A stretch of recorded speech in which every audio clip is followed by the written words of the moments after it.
people the proof. Cause all these false doctrines they preaching is killing the youth. Looking for soldiers who hear the word and ready to ride. Independent thinkers who putting their feelings aside. And cause Christ is our head, then that means we are his bride. But we got side pieces, idols, rebellion, and pride. The lies paint a picture, you can go take a look. Why I gotta pull teeth to have you open the book? And now these heathens they shook, cause I be going in, exposing they sin and taking back all of the history they took.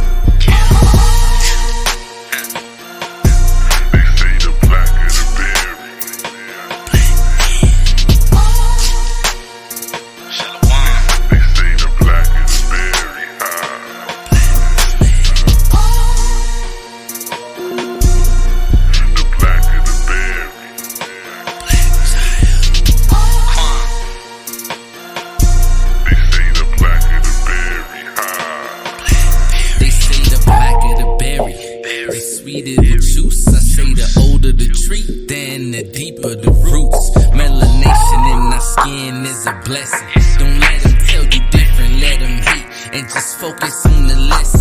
They say true believers gotta fear the Lord, but get defensive in their feelings when I cut with the sword. Since I tell you the truth, did I make you my enemy? I don't need fake people in my circle befriending me, so I'm wrestling like the Sabbath in the shade that they sending me. Not handing purse to swine that I hire been lending me. I'm so done with that tendency. Cause debating with these fools is a waste of my energy.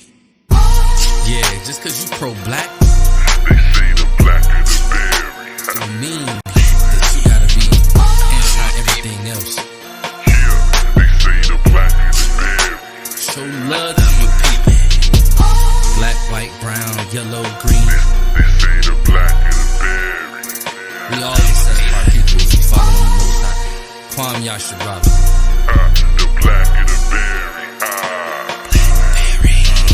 With every beat of my heart, breath of my life, depth of my soul, hope to my faith, prayer to my God, spirit that lives within me. I choose liberty, freedom from captivity, and will always bet on black. That when Negroes stop getting drunk, when Negroes stop fornicating and committing adultery, when Negroes stop being addicted to drugs and these things that destroy the moral fiber and the morale of the Negro, then our people will be able to get together and unite in harmony and unity and get our own problem solved. I need some weed. La, purple and pink, tie-dye, Irene, lime green, yellow and red, cash, peso, guale, dinero, moolah, euros, big money, rubber band, bankroll. La, purple and pink, tie-dye, Irene, lime green, yellow and red, cash, peso, guale, dinero, moolah, euros, big money, rubber band, bankroll. Why these people all about getting high up on that kush? I be on my Moses flow, talking to the burning bush. If it ain't about the sex, then something must be out of place. All that trash on TV, man, get it out my face. We got slaves to the dollar, servants for the loners. You can't serve two masters like a dog with two owners. Why the appearance of the fame so important to the youth? We go broke for a persona, trying to cover up the truth. We got kings and we queens, but we acting like some peasants. Easier to hate your neighbor than to love and be pleasant. Listen up, young man, I'm trying to say you from the dead, but when I asked what was important, it's exactly what he said. I need some weed.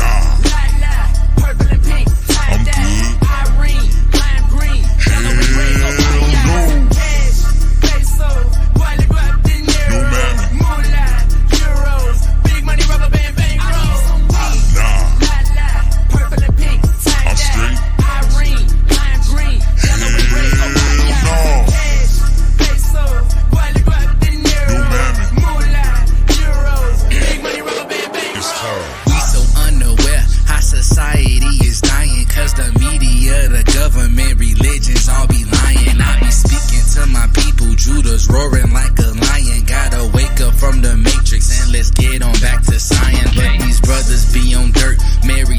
find their next wife. Sisters fornicate for money, trying to live their best life. The people about their flesh and too carnal in their minds. If they look within themselves, they be surprised at what they find. We not destined for some greater than some money and some fame. Popping pills and blowing trees and calling sisters out their name. Carnality is such a problem, killing people till they dead. But when I asked what was important, this exactly what they said. I need some weed. Nah.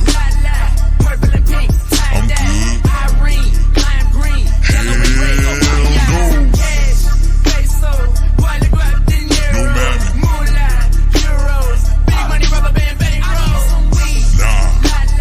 Purple and pink. I'm straight. Irene, lime green, yellow and red. Hell no. Cash, peso, wallet grab dinero. No mammy. Moolah, euros, big money, rubber band, bankroll. It's carnal. G Smooth.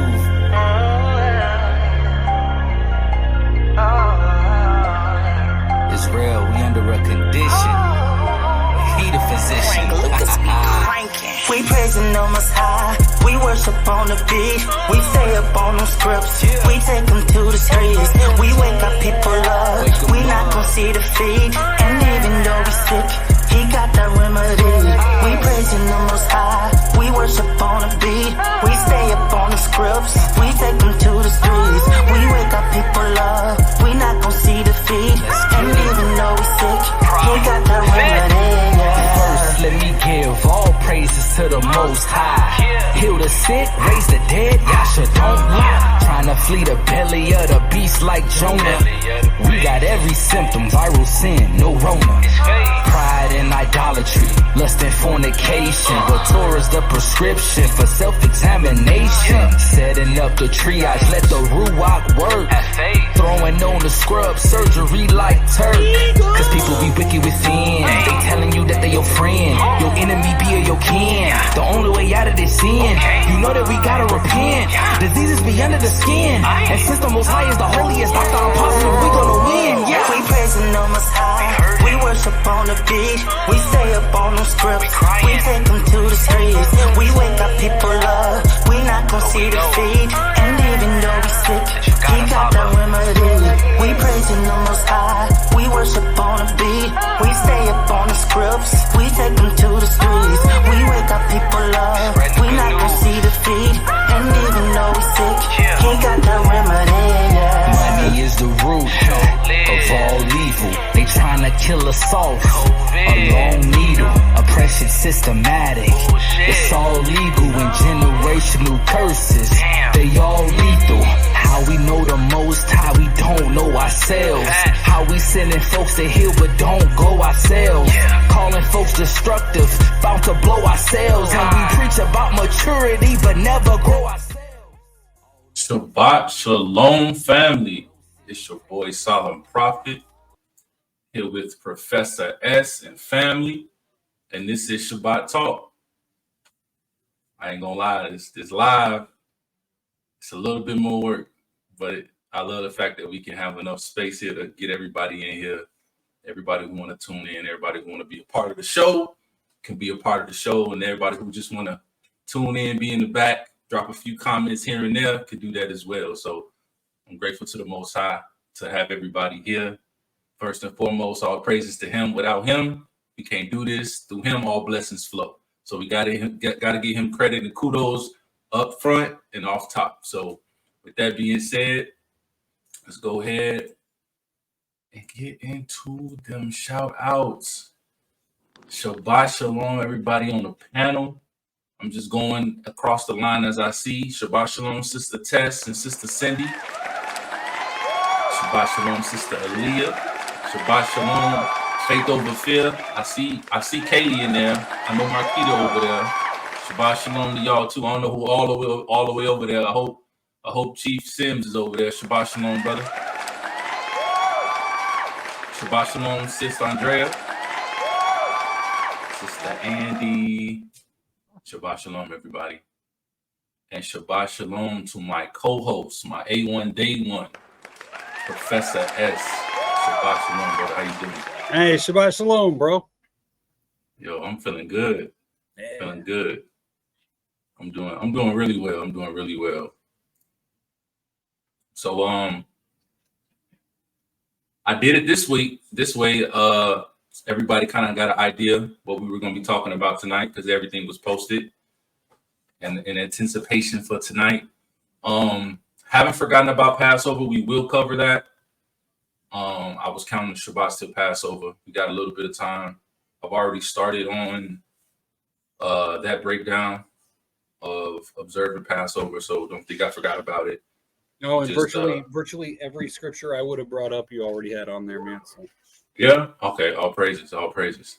So that's almost done. That one's almost done. Shabbat shalom, Sister Jasmine. Shabbat shalom.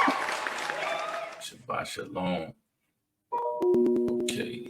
So yeah, Passover will be coming up. And we'll get that one covered before we actually observe the actual Passover. So don't worry there, family. If you was worried about it, don't even worry. It's gonna get taken care of.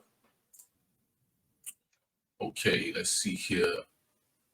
Shabbat shalom, Sister Deborah. We got everybody Shabbat on up in here. We're having a full house tonight, man. Yeah, that's how you look. And we live. So, man, look, got to say a shout out We to the missing Houston Brew.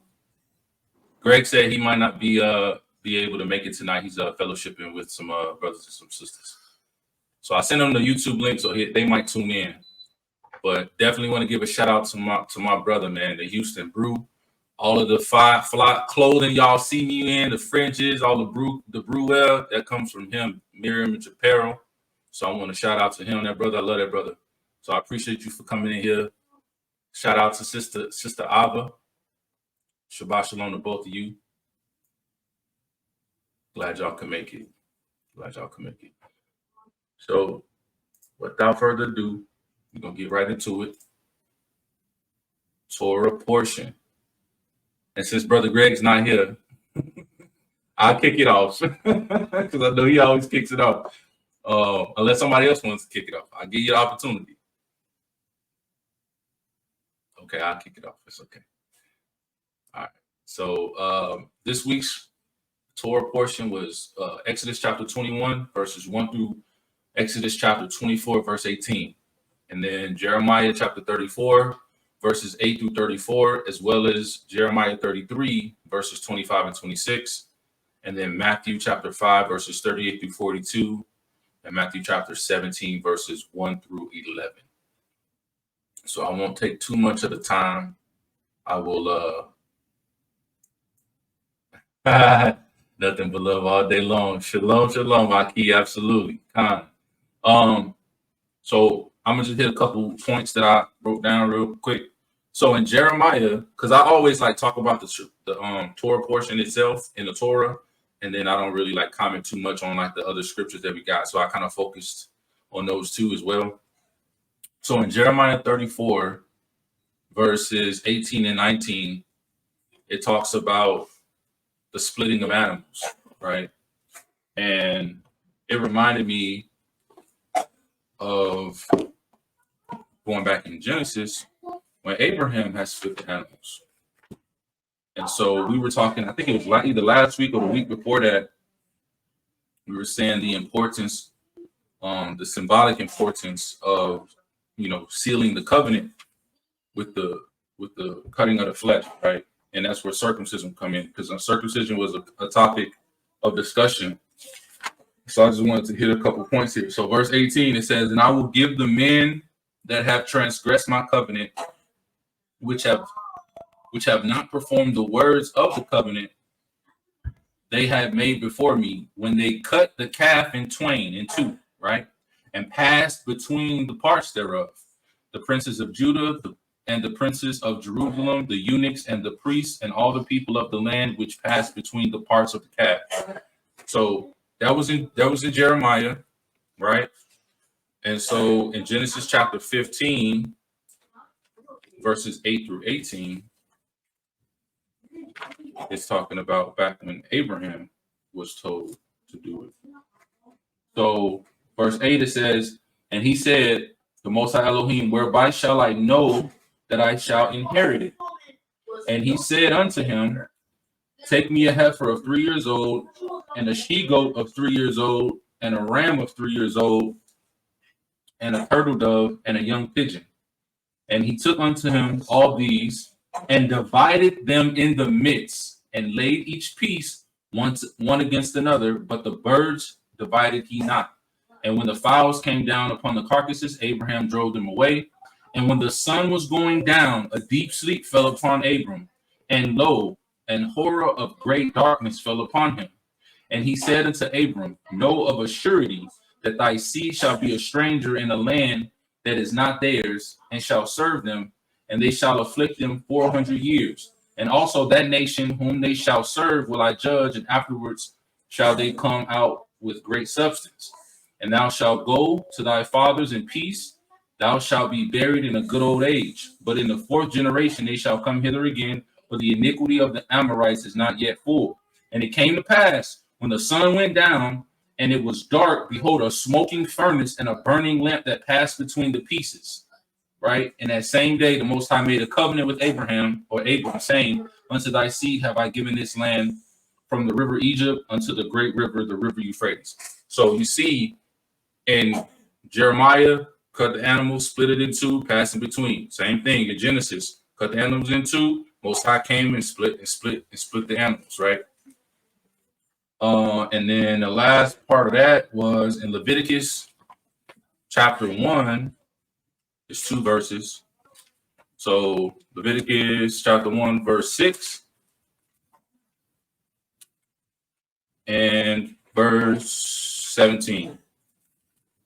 So Leviticus chapter 1, verse 6 says, and he shall flay the burnt offering and cut it into his pieces. Another cutting into the pieces, as well as, because this is talking about covenants. And then verse 17 says, it says, and he shall cleave it with the wings thereof, but shall not divide it asunder. And the priest shall burn it upon the altar, upon the wood that is upon the fire. It is a burnt sacrifice, an offering made by fire of a sweet savor to the Most High, because it's a bird. And we read how in Genesis he didn't split the birds, right? He didn't divide the birds. He divided the other animals. So that was something that I found interesting in regards to the outside Torah portion of the Torah portion. And then out of the Targum, I saw a few things that was interesting. So in the Targum, in Exodus chapter, let me see. Yeah, chapter 21. It says, and he who woundeth his father or his mother shall die by strangling. And he who stealeth a soul of the children of Israel and selleth him, or if he be found in his possession, shall die by strangling. Right? And it was going over the different laws of different things that happens. So it was saying stealing the soul of a child of Israel and selling it. Right? It made me get to thinking about Joseph's brothers. Remember, they sold him into slavery. They were actually, according to this law, they were actually worthy of death by strangling, right? So not only did Joseph show them mercy by forgiving them when he was in power in Egypt, because he had the power to have them killed, but he showed them mercy by forgiving them in terms of just the Hebraic law, because they deserved to be strangled at that point. Because if they all were killed by strangling for selling him into slavery, we wouldn't have the 12 tribes of Israel. We wouldn't have a lot of what we have today. So especially, going down the line of Judah, all the various kings, King David, Solomon, all the way down to the Messiah, right? So it was important that had to happen. So that was something else that came to mind. And then the last thing was in chapter 24 of Exodus. Like in the beginning of the book, he called Michael the Prince of Wisdom, the Archangel Michael the Prince of Wisdom. That was cool. But then it says, and Moshe came and sat before the people all the words of the Most High, and all the judgments, and all the people answered with one voice and said, all that the Most High hath spoken, we will do. Remember, I mentioned that last week, right? They said all of this that we heard, we're going to do it. We're going to listen. We're going to obey, right? So that was two witnesses that Israel basically became against itself, because both times they said that they were going to obey everything that they was instructed to do. But then something that I noticed not too long after that, it says, and he took the book of the covenant of the law and read it before the people, and they said, all the words which the Most High hath spoken, we will perform and obey. That's the third witness. So that's the third witness of Israel stating that they're going to follow along and obey the instructions, right? And we saw, like, obviously they didn't do that. But another thing that stood out right here was it had the book of the covenant of the law. This is before they got the stone tablets. I mean, they get the stone tablets a few verses down from here. But if he already had the book of the covenant of the law and it already had laws and instructions in it, this whole Moses created the law, that narrative needs to go away. It needs to die. It needs to go somewhere, right? What verse is that? Can you say that again, please? The book of the covenant of the law. It's like,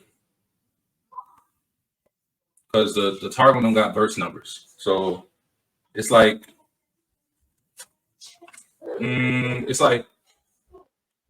35-40% down from the beginning of the chapter, where it's after he says, and Moses took half of the blood of the offering and put it in basins, and half of the blood of the offering, and he sprinkled it upon the altar. It says, and he took the book of the covenant of the law and read before the people, and they said, all the words which the Most High have spoken, we will perform and obey. Then scrolling down, this is when Moses gets the tablets. It says, and the Most High said to Moses, ascend before me at the mount, and I will there give thee the tablets or tables of stone on which I have set forth the rest of the words of the law, and the 613 precepts which I have written for their instruction. Right? And then later it says, Moses entered into the midst of the cloud and ascended the mountains, and Moses was upon the mountains 40 days and 40 nights, learning the words of the Most High. No, learning the words of the law from the mouth of the Holy One, whose name be praised. So you got different layers. You got the book of the covenant of the law that was already there. Then you got, before the book of the covenant, you got the law that was told to Moses directly from the Most High. And he's sharing all of this with the people. You got the covenant of the law, book of the covenant of the law. Then you got the stone tablets that had the remainder, it said the remainder of the law. Then he's spending 40 days and 40 nights communing with the Most High, getting everything else before he comes down. There was so much that happened that wasn't necessarily displayed in the regular 66. So those were the things that stood out to me from the Torah portion. Anybody else? We read in Jeremiah also, since you was talking about the splitting of the calf portion, I'll start there. Yeah, so I recall, like, hey, I remember something about Abraham and splitting of the calf too. And we went back and read it. And if God said in Jeremiah 34, he said, I will make you like the calf. So I had to realize it wasn't all just about the splitting of the calf and like that whole situation. The covenant part of it was important, but the whole book of Jeremiah, well, first we went and looked at who Jeremiah was. So he was a prophet for southern Israel, Judah. So he was a prophet to Judah, talking about proclaiming the justice and destruction of Judah to Babylon had they continued to walk in their sin. So that's important to know as well, who the prophets were and what they had to speak into whom. So when God said through Jeremiah, I will make you like the calf, and then you go to verse 20 where he gives more insight on that. It says, where is it at? Where's verse 20? It says, I will give them into the hand of their enemies and into the hand of those who seek their life. And here it is, their dead bodies shall be for meat for the birds of heaven and for the beasts of the earth. But when we had gone back to Genesis and we looked at that situation where he split the calf, some other animals, but didn't split the birds, notice that little blurb. It said the birds tried to come down and eat the carcasses, but Abraham shooed them away. At first, it didn't seem important, but reading Jeremiah here is very important. There were no longer, God is removing his presence because of their disobedience. He's like, there's no longer going to be a spirit of Abraham to shoo away these birds to come eat your carcasses. So now the birds are going to continue to play that scene out back in Genesis, and the birds are going to eat the carcass, which nullifies the entire covenant. It'll be like it never happened. So that was pretty prolific. Then going back into the beginning, there was a question that I had at first. I was questioning the relationship between God and Nebuchadnezzar. I was like, Nebuchadnezzar is a pagan god of Babylon. Babylon came in and conquered southern Israel or Judah eventually, not yet, but eventually. So here it is, God is going to use, or he sends a message through Jeremiah to Nebuchadnezzar to tell the king of Judah, which at the time would be Zedekiah. And he's going to tell Zedekiah that I, Nebuchadnezzar, would be coming to destroy and conquer. And what I was looking at was God's ability to talk to people. So God couldn't talk to Zedekiah because of the disobedience. So he had to not only send through the prophet as a game of telephone. God went to Jeremiah to go to Nebuchadnezzar to go to Zedekiah. Like, look at how far removed God had become. He had to go talk through your enemy to give you a message. Like, that's tough. I don't want to get to that point where God got to play telephone with my enemy. And I believe we're at that point. We're getting to that point. Babylon is an archetype of destruction, and a lot of us may have been noticing about America is America Babylon. I know a while back I had a question like, where does America fall in Revelation? Where is America in the Bible? There doesn't seem to be a picture of a revelation or prophecy of America. Oh, but it is. And Babylon. So I also had that years ago too. That is Babylon America.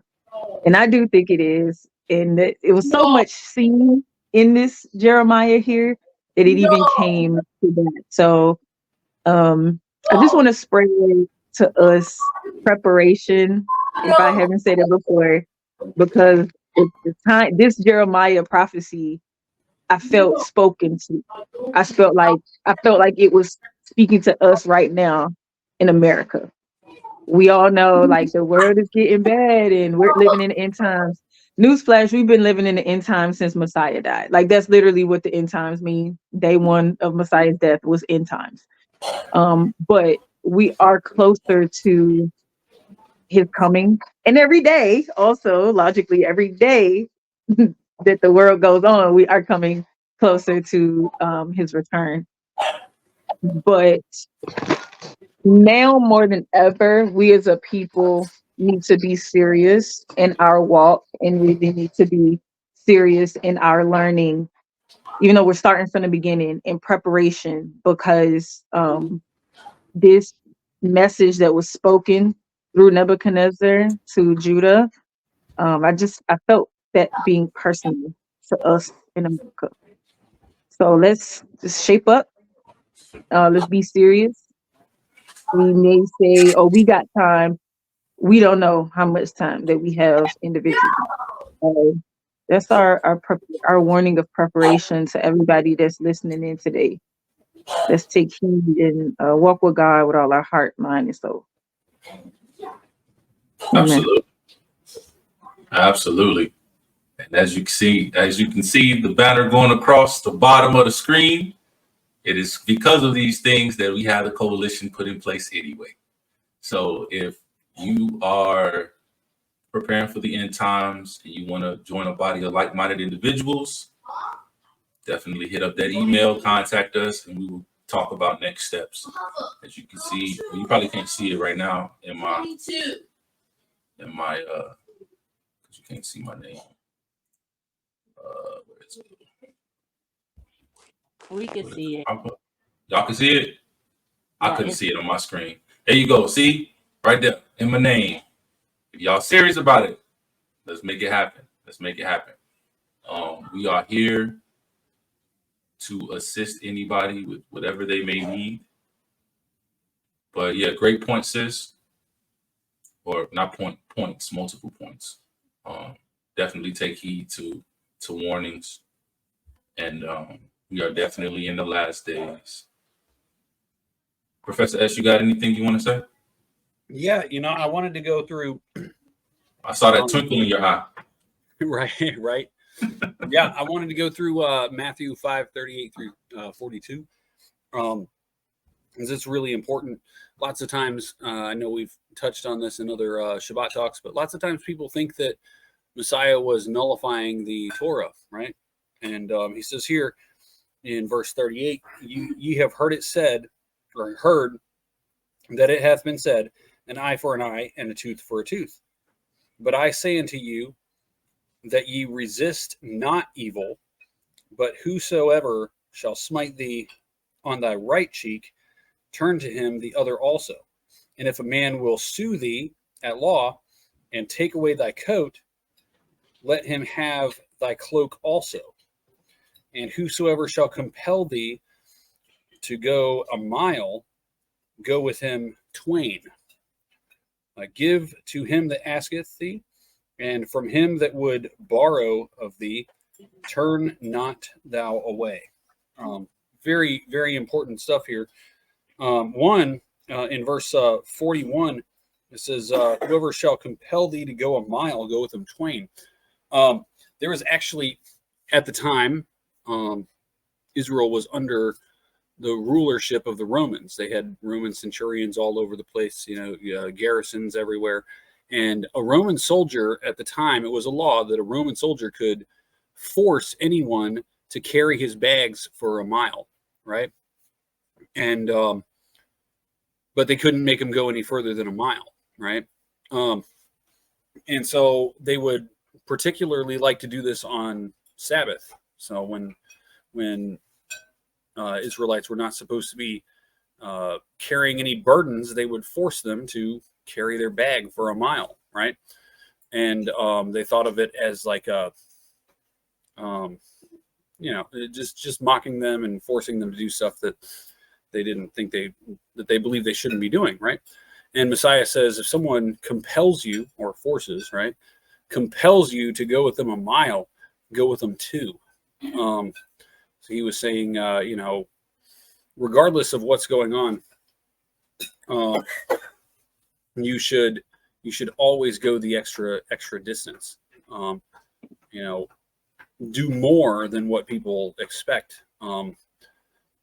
If someone wants to borrow something, let them borrow it. Don't turn away from them. And if someone is, someone strikes you, not to get mad at them and come back at them. Now, on the note of where he was saying, lots of people think, oh, he's saying, oh, get rid of the eye for an eye and a tooth for a tooth, right? Because that is in the Torah, right? He's not saying to get rid of that, but that has to be handled in a righteous court of law, right? You have to go before the elders and present your case, and there has to be witnesses and so forth. You can't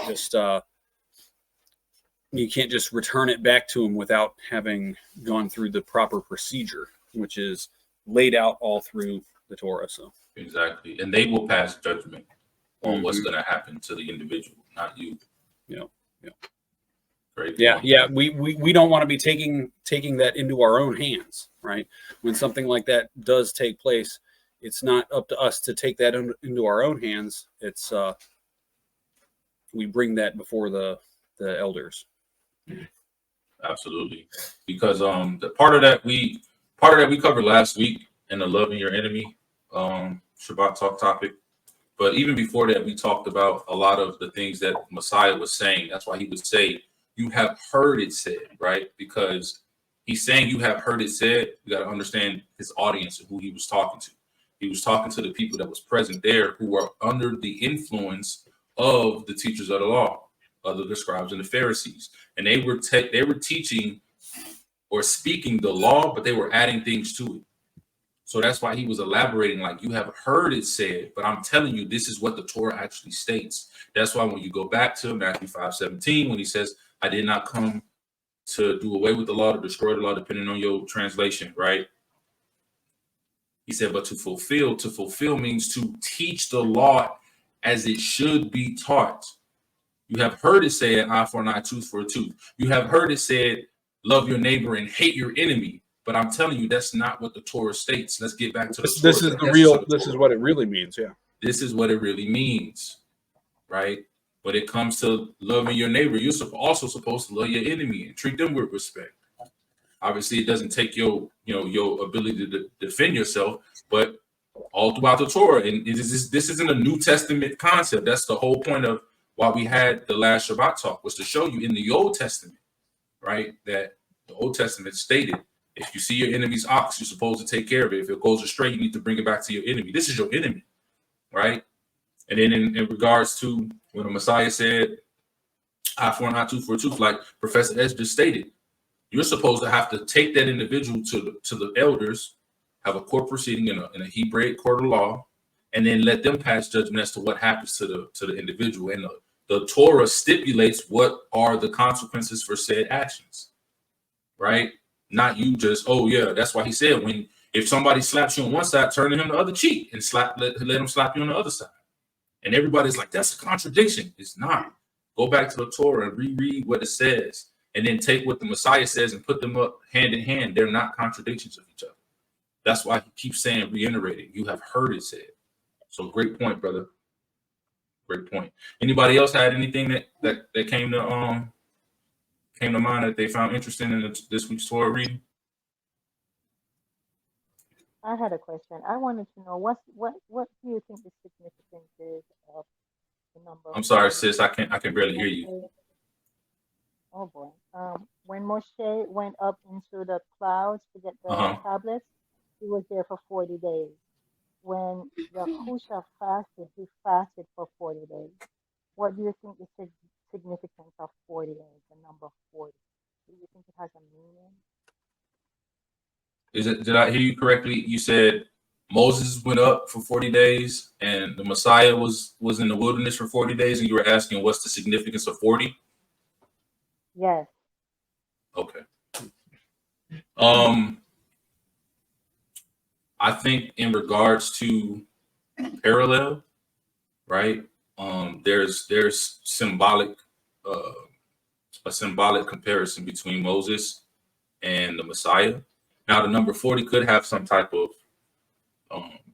higher relevance, but I don't know off the top of my head. Professor S, what's in the archives? That's honestly, that's something I've heard very little about and not actually studied myself. So I'm not going to comment because I don't want to say something that's, it would just be my own musings, and I'd prefer to stick to not speculating. Gotcha. Same here. I do think that the two are connected. They're definitely there's I would say there's definitely a connection. I just don't know exactly what it is. You know what I'm saying? Yeah. Great question, sis. We'll have to look into that and get together. Maybe we can do that as a study we do together. Mm-hmm. Maybe. Sounds good. Yeah. Put our heads together, come up with something. Maybe get it on paper and then share it one day. If you can teach Shabbat talk 1 week, you feel me? No, I don't know she like, about that. we're not doing that. No. She like, don't be put me on the spot. No, great question. Anybody else? I have a question. No, it's been a while since I've read the Book of Jasher, and I did listen to the Melchizedek connection that you and Joel referred. And doesn't it say that when Abraham was like 10, or Abram, when he was 10, he was studying the Most High's law with Shem? Like Shem was Yes. his grandfather or something? Okay. So the law was around a lot longer. It's just I don't know. It's like we only see it appear at certain times, but it was around since the beginning, wasn't it? Mm-hmm. It was, yes. Thank you. That's what I thought. Yes, it was definitely around from the beginning, because even if you go back to Cain and Abel, you see that Abel offered of his flock and the fat thereof, and you wouldn't know that you're supposed to offer the fat until you go to Leviticus. So the laws had to have been established virtually from the beginning. Yes. Awesome. That includes the feast days, as a matter of fact. They were done before that in anticipation of the actual event. And then later the event took place, and now they're done in commemoration of the event. But I believe they also have additional meanings. It's something that continues on, and you grow in understanding through cycles of repeating these feast days and participating in them. Absolutely. So we got next week's Torah portion. You can write it down, take a picture, screenshot. If you're on your laptop, use that little snippet tool, whatever you can do. It's going to be Exodus chapter 25, verse 1 through Exodus chapter 27, verse 19. We got 1 Kings chapter 5, verses 26, all the way through chapter 6, verse 13. And you got Matthew chapter 5, verses 33 through 37. And finally, 1 Corinthians 9, verses 1 through 15. So I'll leave that up there for a quick little second. I forgot about the good old Parsha and 60-second video. Oh, we didn't play that. I'll play it real quick, and then we'll get into the lesson.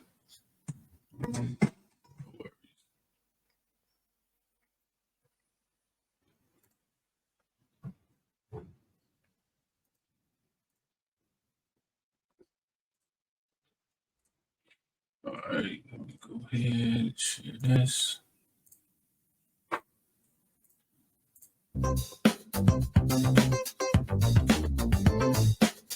Shalom and welcome to Parsha in 60 seconds. Today's portion is from Exodus 21:1 through 24:18. It is called Mishpatim, which means laws. God tells Moses to give the people the terms of the covenantal agreement. Moses, Aaron, Nadab, Abihu, and 70 elders were invited by God to bow to God from afar. Moses presented the word of the Lord to the people, who answered, "All the things that the Lord has commanded we will do." Moses then wrote the commandments down. He built an altar, and young Israelites offered sacrifices. Moses read the covenant to the people, who agreed to follow it. Moses took the blood from the sacrifices and dashed it on the people. Moses and his crew then ascended the mountain, saw God, ate, and drank.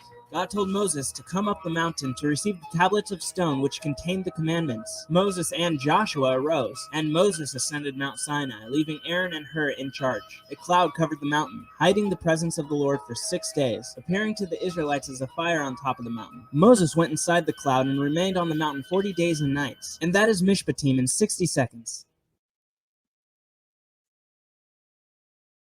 All right. So another thing, real quick, just from that picture that they depicted of the top of the mountain just being engulfed in a flame and cloud and smoke. If you see somebody walk into that and they don't come back for 40 days and 40 nights, it kind of helps you understand Israel's perspective even more so when they thought that he was dead. Like, see somebody walk into that, like, I'm still of the perspective, like they still shouldn't have done what they did, but you kind of understand like more when you really see like smaller details as to what happened. But anyways, getting back to the topic. This week, we are talking about the 13th month. Talking about the 13th month. For those who are not as familiar with the Most High's calendar, it is okay. I'll give you a quick rundown. Oftentimes, we see in today's Torah keeping communities, whether you just non-religious, non-affiliated with any type of Christianity or Hebrew Israelite or spiritual, whatever you consider yourself or call yourself, right? Oftentimes we're noticing we're trying to keep the feast days, the weekly Sabbaths, utilizing the Gregorian calendar, right? There's this false notion out there that says that if you go all the way back to the beginning of time, there was always a Saturday, right? But the problem is when you go to Genesis chapter 1, verse 14, and you read all the way through verse 16 and 17, it's clear as day that the Most High created lights, right? He made lights, he put them in a firmament. They had specific jobs, right? Signs, seasons, days, years. These rules, these jobs that he appointed, these lights, was timekeeping. That was the calendar right there.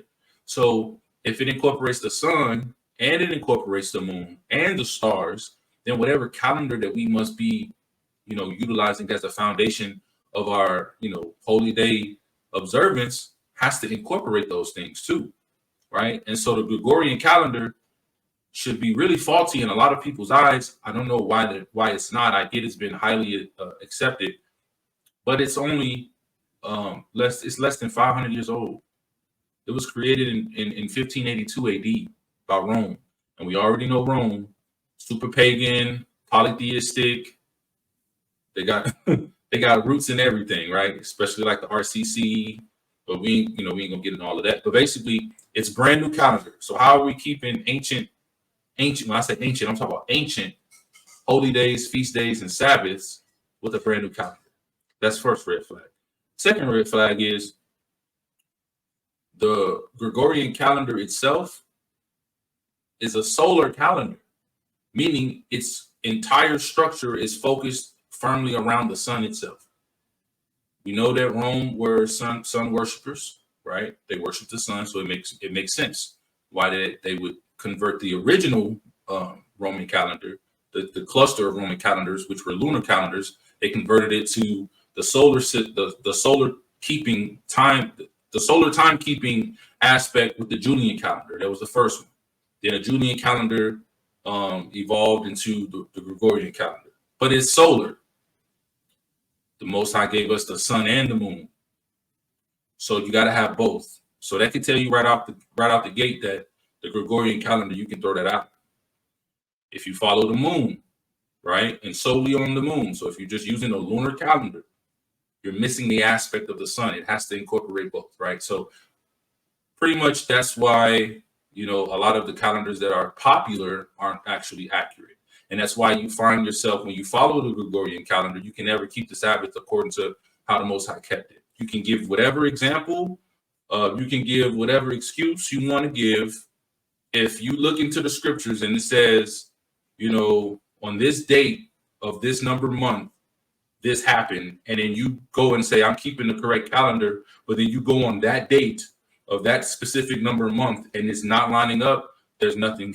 There's nothing you can really, you know what I mean? But that's just the foundation. This is why we keep the Luni-Solar Calendar, the calendar that the Most High included. And it took me some years to find it and some years to actually observe it, because when I first found it, it took me a year to find it. And then when I found it, I was like, man, this is lining up with scripture, point for point for point for point. I was like, this got to be it. And then I hit a roadblock.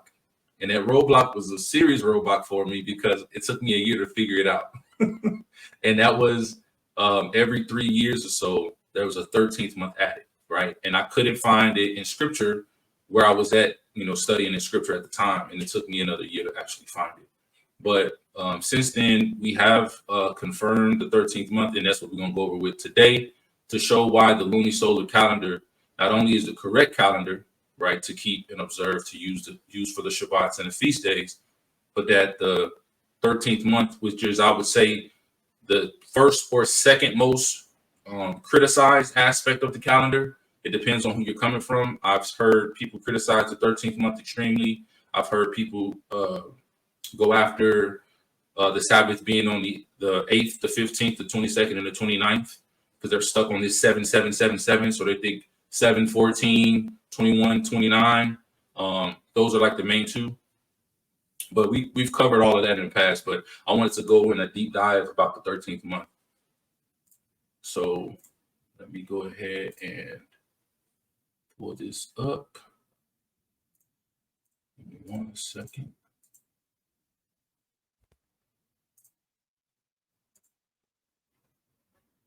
Okay.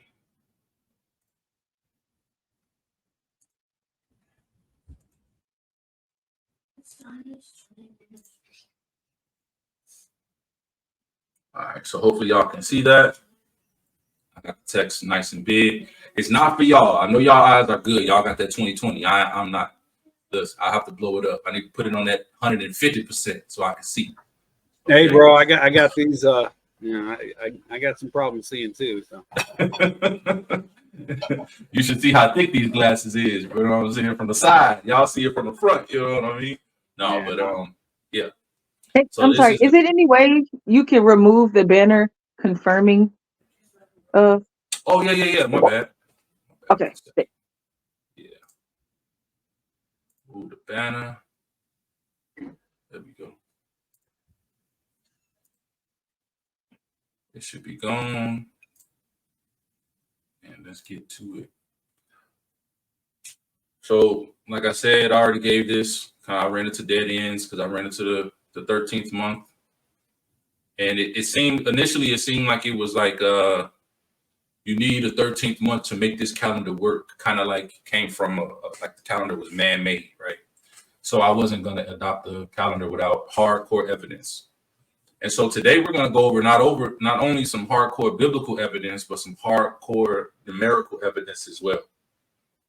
All right. And so I have what I believe to be a solid and substantial biblical and numerical evidence that solidifies my earlier research, even more so as being correct regarding the book of Ezekiel's explanation of the 13th month by calculating the time he laid on his side. So if you go to the book of Ezekiel, it'll talk about, we'll give you the backstory, but real quick, like I was stating earlier, the Gregorian calendar or the Greco-Roman calendar, it was instituted in 1582 AD. It's supposed to be a 1 right there. 1582.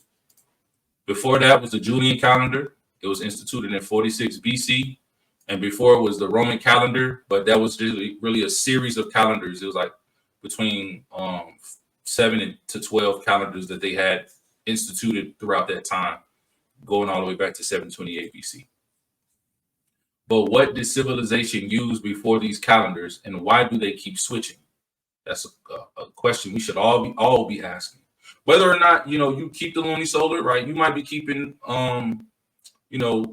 Saturday Sabbath or Friday sundown or Saturday sundown, whatever Sabbath you keep. It's just important that we examine the whole matter, right, and hold on to that which is good. Just doing what the scripture stated, not necessarily what we were taught, not necessarily what our elders or our pastors, are telling us, but literally, looking for ourselves and examining the evidence. So this was my previous research, right, with Ezekiel on his side and the calendar's calculations. So a couple reasons. Easy to know that the Gregorian calendar was wrong. It's solar calendar, and it's fairly new, 1582 AD. So if you go to Genesis 1:14, it says, "And the Most High said, let there be lights in the firmament of the heaven to divide the day from the night, and let them be for signs and for seasons and for days and years, right? Signs is talking about direction, right? Giving guidance. Like if you're driving on the road, you see a sign that's telling you what to do. So it's giving you guidance. And for seasons is not talking about winter, summer, spring, fall. Seasons is moedim, Hebrew word for festivals, appointed times, all of your feast days. That's what that is. And days and years are just that, days and years. So if something is giving you guidance to keep the appointed times and for days and years, this right here, this verse is a calendar. Right there in the first chapter of the book. People overlook this. But you can use this as a guidepost to eliminate any type of false calendars that's out there, because if they are not in accordance with scripture, they are not true. Keep continuing on. It says, and let them be for lights in the firmament of the heaven to give light upon the earth, and it was so. And the Most High made two great lights, the greater light to rule the day, which is the sun, and the lesser light to rule the night. He made the stars also, right? And then it says, and the Most High set them in the firmament of heaven to give light upon the earth, and to rule over the day and over the night, and to divide the light from the darkness. And the Most High saw that it was good. Now, you could read this. If you look into what these words actually mean, you could get all of the things that I just said from it at first glance. But this is why I love the Targum. And I actually put the Targum on here for you guys to read it as well. I know y'all are used to me just reading it out my Targum, and y'all looking at y'all Bibles, and it's like, this don't line up. What is this brother talking about? Well, I did the same verses, and I put it from the Targum. And it says, it's the Aramaic and Palestinian Targum. It's 2,000 years older than the KJV and 200 years older than the Septuagint. So that tells you how old and ancient it is. But anyways, it says, and the Most High said, let there be lights in the expanse of the heavens to distinguish between the day and the night, and let them be for signs and for festival times, and for the numbering by them the account of days, and for the sanctifying of the beginning of months, and the beginning of years, the passing away of months and the passing away of years, the revolutions of the sun, the birth of the moon, and the revolvings of seasons. That's just verse 14. This is why I love the Targum, because it goes in so much more in depth in certain areas.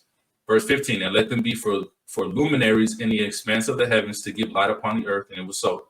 And the Most High made two great luminaries, and they were equal in esteem, 20 and 1 years, less 602 and 70 parts of an hour. And afterwards the moon recited against the sun a false report, and she was diminished, and the sun was appointed to be the greater light to rule the day, and the moon became the inferior light to rule in the night, and the stars.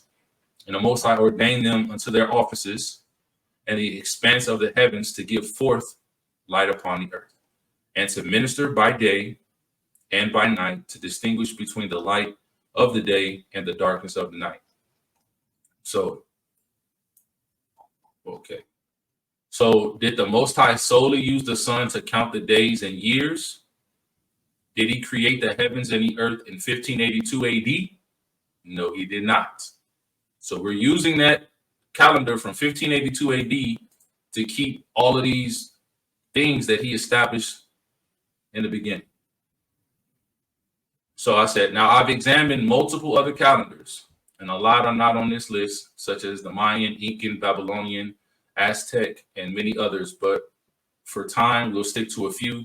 If you would like to examine these other calendars, here's a link, and this is the link to Wikipedia. It talks about a whole bunch of different calendars, right? And they all got different names and origins and certain types of months they keep, certain types of days, and all of that, right? But the Julian calendar, the predecessor to the Gregorian calendar, exposed for the same reasons, because it was a solar calendar. But you have the Enochian calendar, which consists of 364 days. I have not seen evidence of this calendar in any other text. It appears to also be a solar calendar. Prophetic calendar, which consists of 360 days, mentioned in some texts but lacks contextual information to be able to make a clear determination of its authenticity. The lunar calendar, which consists of 354 days, exposed because it's solely based on the moon, and according to the Bible, it has to have both the sun and the moon. And then the Luni-Solar Calendar, which also consists of 354 days and is the closest fitting calendar that I could find to the biblical text. Initially, my only issue with this calendar was the 13th month that had to be added, roughly every 3 years or 7 times in 19 years, which caused me to pause for concern. Caused, as in past tense, right? Now, in regards to examining this 13th month, let's examine the book of Ezekiel chapters 1 through 8 for confirmation. This is when Ezekiel was instructed by the Most High to lay on his side for the iniquities of Israel and Judah. So here we're going to get into Ezekiel.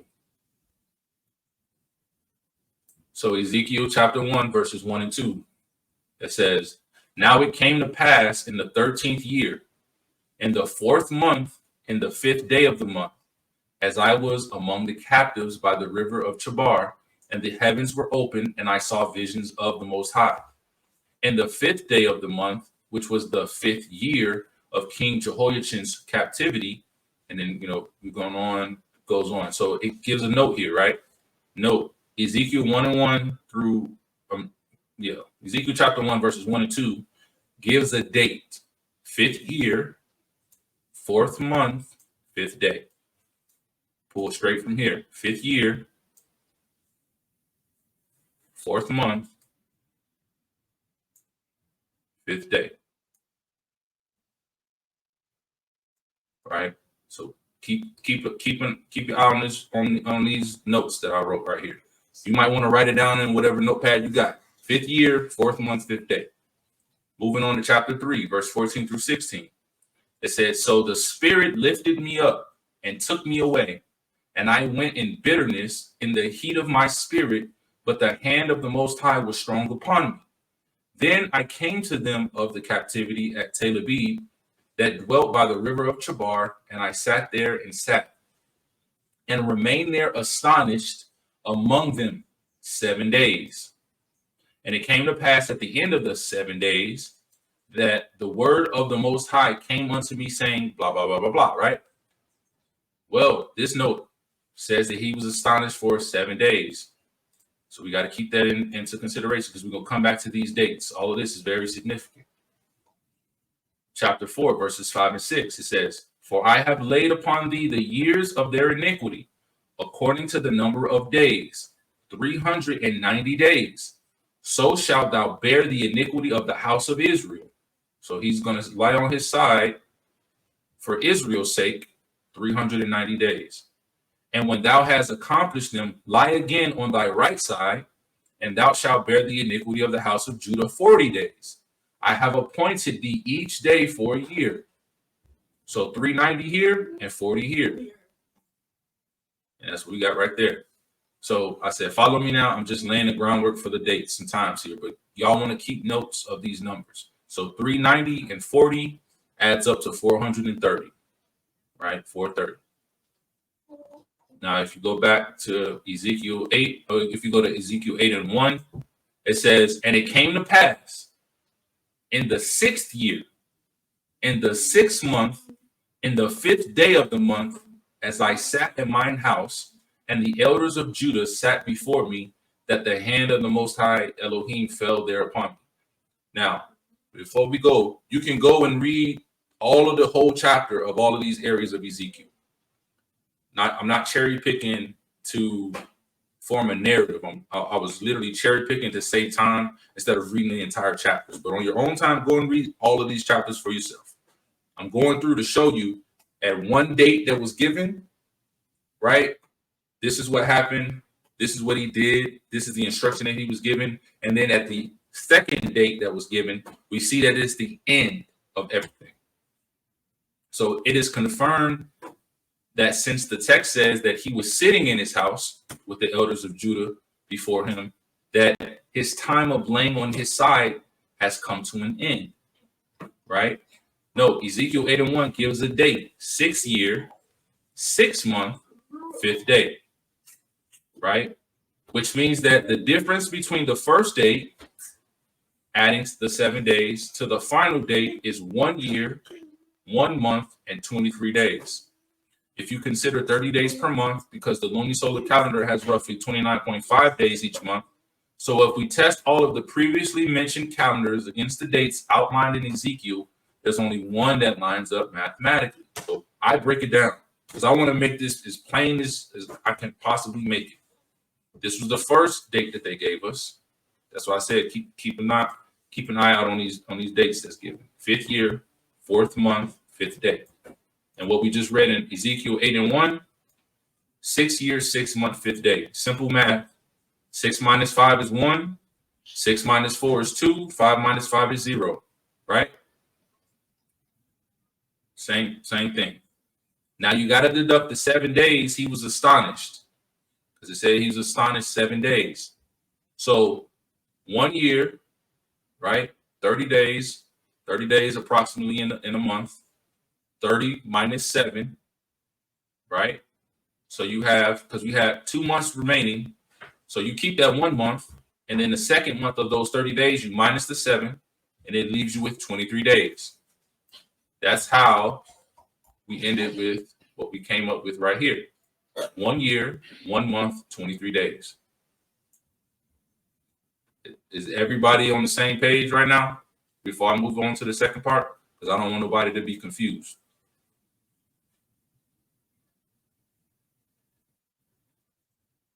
Okay, I'm gonna count this. Okay, wait.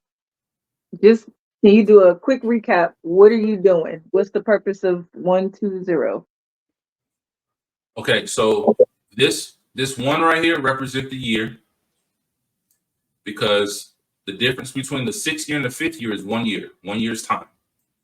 The difference between the 6th month and the 4th month is 2 months' time, and the difference between the 5th day and the 5th day obviously is 0. So you have 1 year, 2 months. But when you incorporate the 7 days that he was astonished, you have to subtract that from the amount of a day. So 1 year, we keep the 1 year, we keep one of the 2 months, because once you subtract 7, it's not going to be 2 full months. So you're going to have 1 year, 1 month, and then the 30 days minus the 7 leaves you with 1 year, 1 month, 23 days. This time frame is the amount of time that he was supposed to be on his side. This is setting the groundwork, because we're going to take this time frame, we're going to convert it into days, and we're going to compare the various calendars to see which one hits that 430-day minimum, which was the time that Ezekiel was instructed by the Most High to lay on the side for the iniquity of Israel and Judah.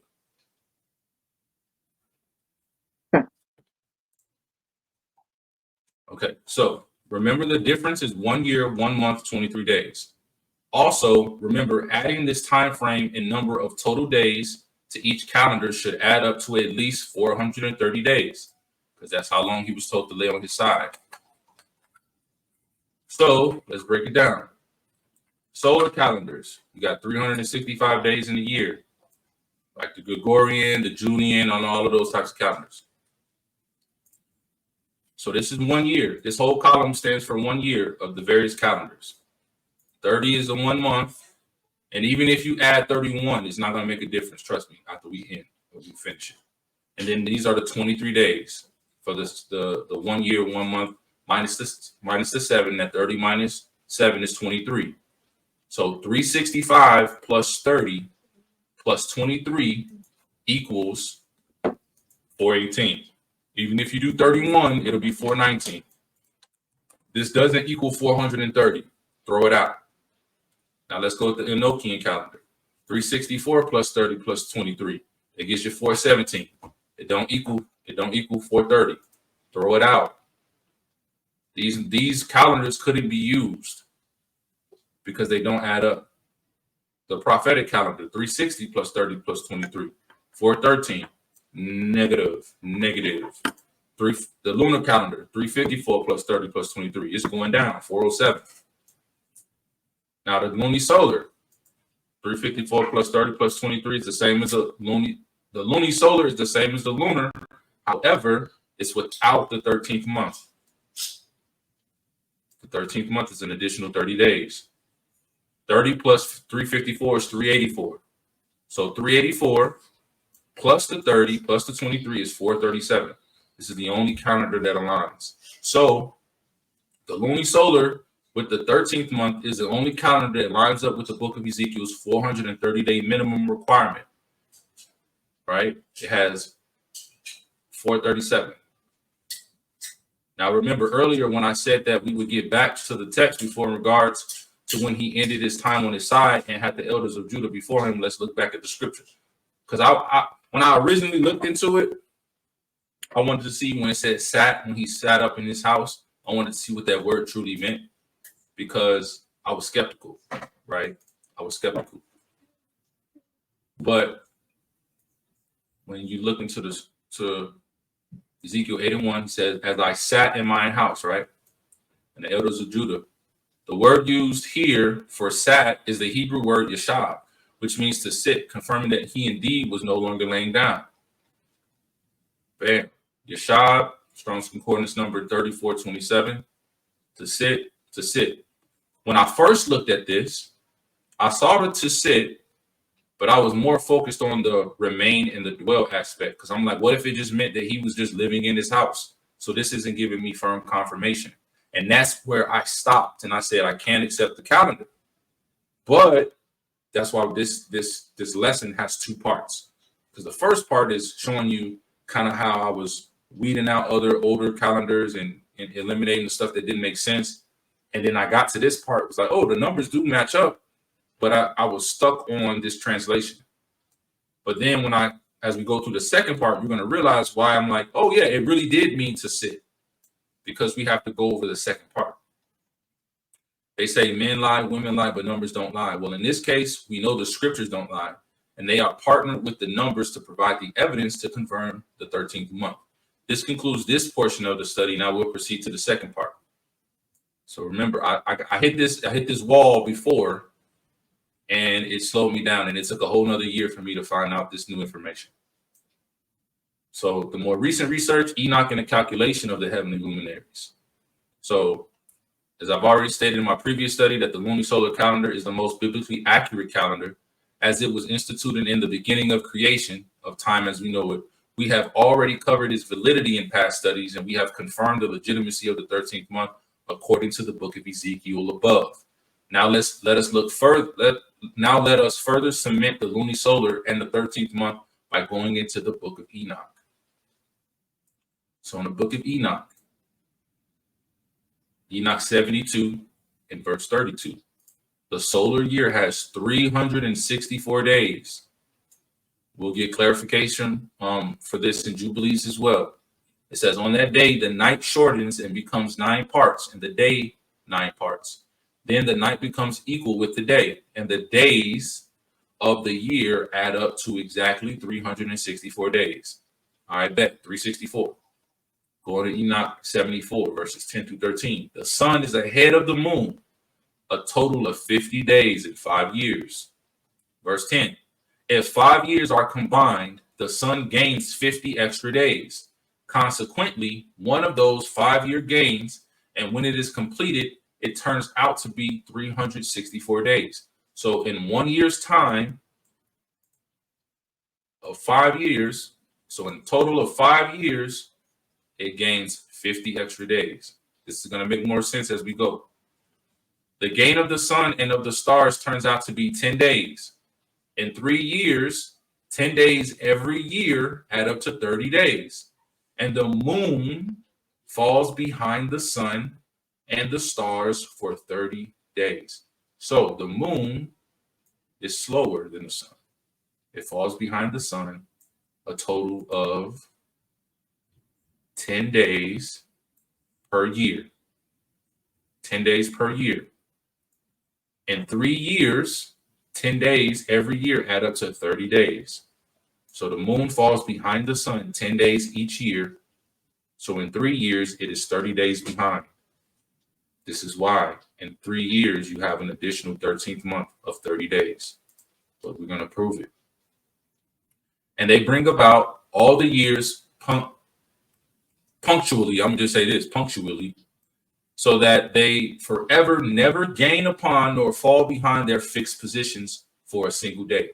But they convert the year with punctually, justice, and 364 days. So this is basically saying that the Most High's timepiece is exact, and it has to be exact. Now moving on to the next verse. In 3 years, there are 1,092 days. And in 5 years, 1,820 days. So that in 8 years, there are 2,912 days. These aren't just random numbers. I promise you, these aren't just random numbers. If you take 364, right, and you multiply that by 3, you're going to get 1,092. You multiply it by 5, you're going to get 2,820. And then if you multiply it by 8, you're going to get 2,900. Oh, you get 1,820, my bad. And then if you multiply it by 8, you're going to get 2,912. You can pull out your calculators, pull out your phones, and calculate it for yourself. Now, the Book of Jubilees, it mentions that the year is 364 days, but in Jubilees, it's focused on the sun as the center of everything.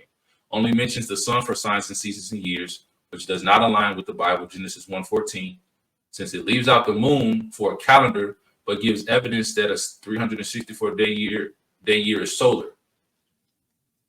So verse 8, it says, these 4 great works the Most High created on the 3rd day, and on the 4th day, he created the sun and the moon and the stars, and he set them in the firmament of heaven to give light upon all the earth and to rule over the day and over the night and to divide the light from the darkness, similar to Genesis, right? But then verse 9, it says, and the Most High appointed the sun to be a great sign on the earth for days and for Sabbaths and for months and for feasts and for years and for Sabbaths of years and for jubilees and for all seasons of the years. Problem is, this left out the moon. So this is why we say, when you're reading these other texts, make sure that you're chewing the meat, spitting out the bones. Spit out the bones means whatever's not in alignment with the scripture, throw it out. If it's in alignment with the scripture, then you can keep it. Genesis 1:14, go back. Let them be for signs, seasons, days, years, right? All right. And then this is going back to the Targum. I just reiterated those, but we read them earlier. So Jubilees 6, verses 30 through 38, it continues to focus on the sun, but also falls in error regarding the moon, as it does not come in 10 days too soon. Rather, it falls 10 days. So Jubilees is saying that the moon is faster, 10 days faster behind the sun each year. Do not use the Book of Jubilees to formulate doctrine. Rather, use it as a tool of reference, as it has contradictions within its pages. And all the days of the commandment will be 2 and 50 weeks, so 52 weeks. And these will make the entire year complete, 52 weeks in a year. Thus it is engraven and ordained in the heavenly tablets. And there is no neglecting this commandment for a single year or from year to year. And command thou the children of Israel that they observe the years according to this reckoning, 364 days, and these will constitute a complete year. And they will not disturb its time from its days and from its feasts, for everything will fall out in them according to their testimony, and they will not leave out any day nor disturb any feast. Now, one thing I will say about the Book of Jubilees is that it was spot on when it talked about the negative impact of utilizing false calendars or not observing the times in the way that they were supposed to be observed. But check it out. It says, but if they do neglect and do not observe them according to his commandment, then they will disturb all their seasons, and the years will be dislodged from this order. And they will disturb the seasons, and the years will be dislodged, and they will neglect their ordinances. This is why if you use the Gregorian calendar to keep everything, you're always going to be off. Your feast days are going to be off. Your Sabbaths are going to be off. Then you got some people that they use the Gregorian calendar to keep the weekly Sabbath, but then they use the moon's phases, which is how we're supposed to do it, to keep the months, and they use that to keep the feast days. But then in scripture, a lot of the feast days either fall directly on the Sabbath, and when you're using the Gregorian calendar and you're using the moon, it just don't add up. Because you'll get, oh yeah, the feast day fall on this day, but then your Sabbath is 2 days later because you're focused on the Saturday weekly Sabbath according to the Gregorian calendar. And it doesn't make sense. It says, and the children of Israel will forget and will not find the path of the years, and will forget the new moons. A lot of people ain't observing these, and seasons and Sabbaths, and they will go wrong as all the order of the years. For I know, and from henceforth will I declare it unto thee, and it is not of my own devising, for the book lies written before me, and on the heavenly tablets the division of days is ordained, lest they forget the feast of the covenant and walk according to the feast of the Gentiles after their error and after their ignorance. What would the Romans be considered? Right? Are they Israelites? No. Right? We know Cornelius was a Roman. And we know that the grafting of the Gentiles came through Cornelius. We know that Rome had feasts and they had gods. So if you're using a pagan calendar to keep holy and sanctified days, you're actually unknowingly walking according to the feast of the Gentiles after the error of their ignorance. Yes, it's very important to keep that in mind. You know, we've got to know that what we're doing is not in error. Just like with the golden calf, as we talked about last week, with the golden calf. You know, Israel thought they were doing the right thing, worshiping the golden calf, because in their mind they weren't worshiping it. But we've got to recognize that what matters is how He sees it, not how we see it. So, yeah. Absolutely. The Most High sees our effort, right? He sees that people are trying their best to keep the feast days and the Sabbaths, right, to the best of their knowledge and ability. But at the same time, you know, in one area we'll say, well, we'll speak to someone else and be like, well, you can do better because you just need to study, show yourself approved, and then whatever the scripture says, obey that, right? But then in another instance, we like, well, this is just what I've been told. And then we get complacent and then just continue living our lives according to that standard, even if that standard isn't equal to what the standard has been, you know, put forth in the scriptures. So just like we would tell somebody else the error of their ways, we need to be able to look into the mirror and see the errors of our own ways, right? And if you're using a calendar that's less than 500 years old. And for my Hebrew Israelite brothers and sisters, we are so quick to literally shit on Jesus, right? Because of the letter J. And what do we all say? The first thing we go to, we say, the letter J wasn't even invented. It just hit 500 years old. Like before, a couple years ago, it wasn't 500 years old yet, right? And so we say, the letter J itself is illegitimate because it's so new. It wasn't even invented until recently. So we throw the letter J out. But then we keep an entire calendar that's even younger than the letter J. Ain't that something? But yeah, let's keep going. So verse 36 says, for there will be those who will assuredly make observations of the moon, how it disturbs the seasons and comes in from year to year, 10 days too soon. So this is the error right here. Too soon. It's actually behind, right? Behind. For this reason, the years will come upon them when they will disturb the order and make an abominable day, the day of the testimony, and an unclean day a feast day, and they will confound all the days, the holy with the unclean, and the unclean day with the holy. This is literally what's happening when you keep the Gregorian calendar. You're disturbing the order. You're making it abominable. You're making an abominable day a day of testimony.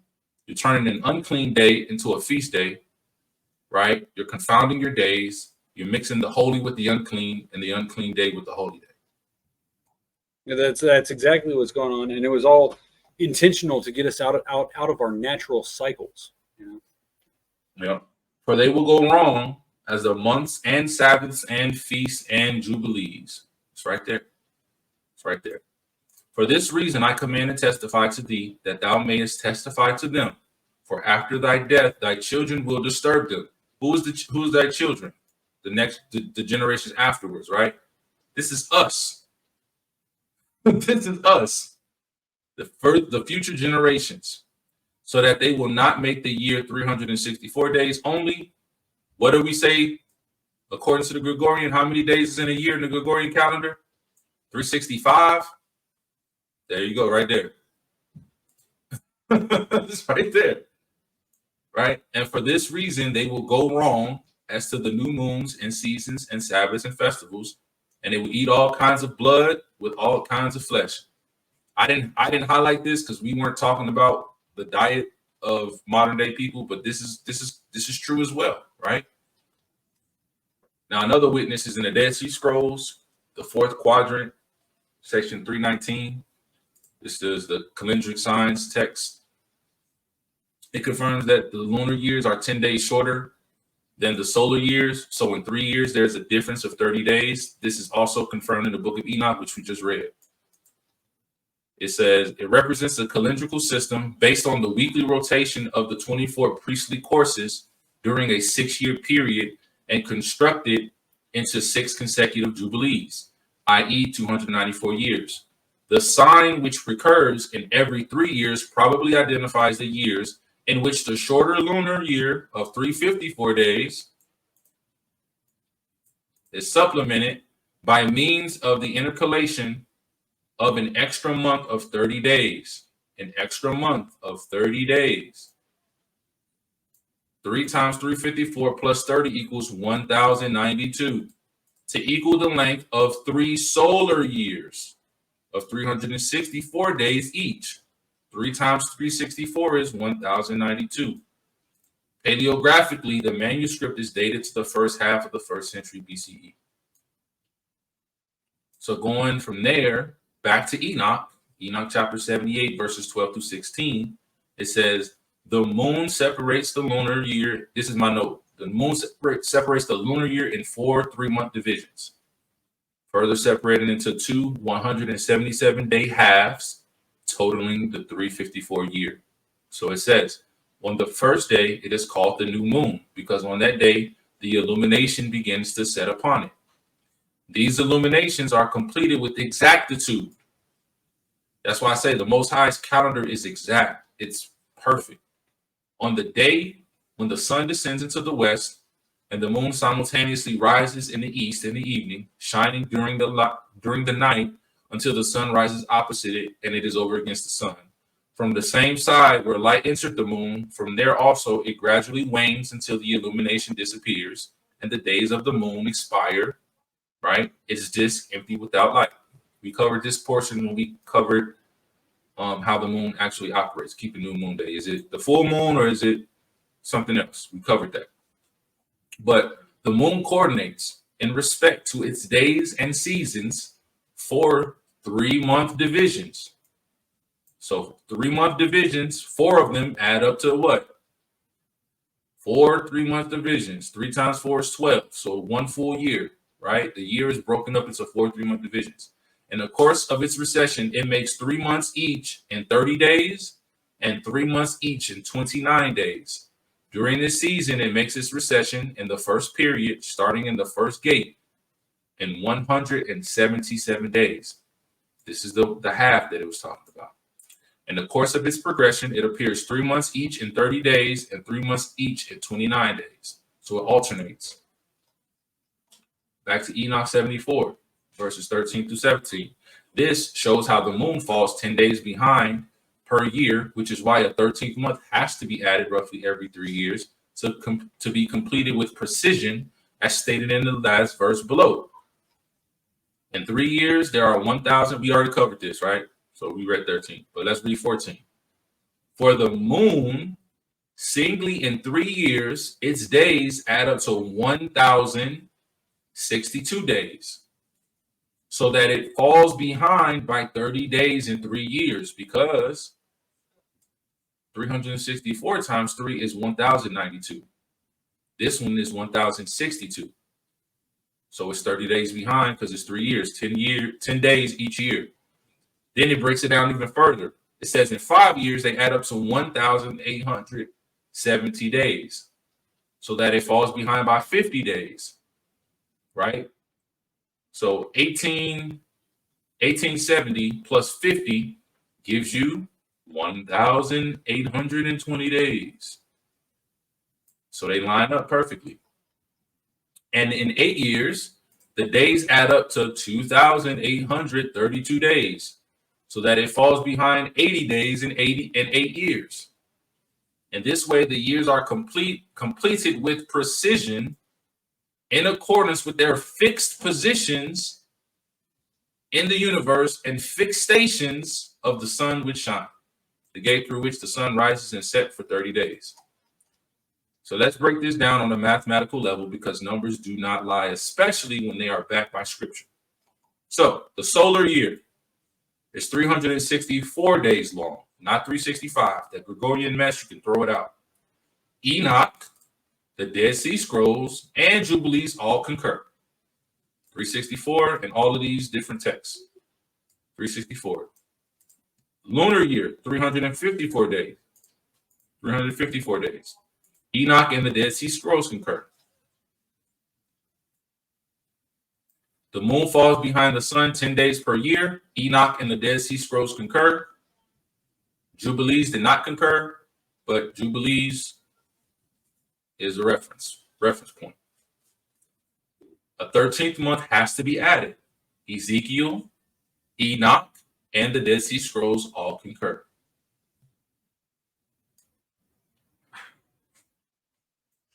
The moon falls behind 10 days per year.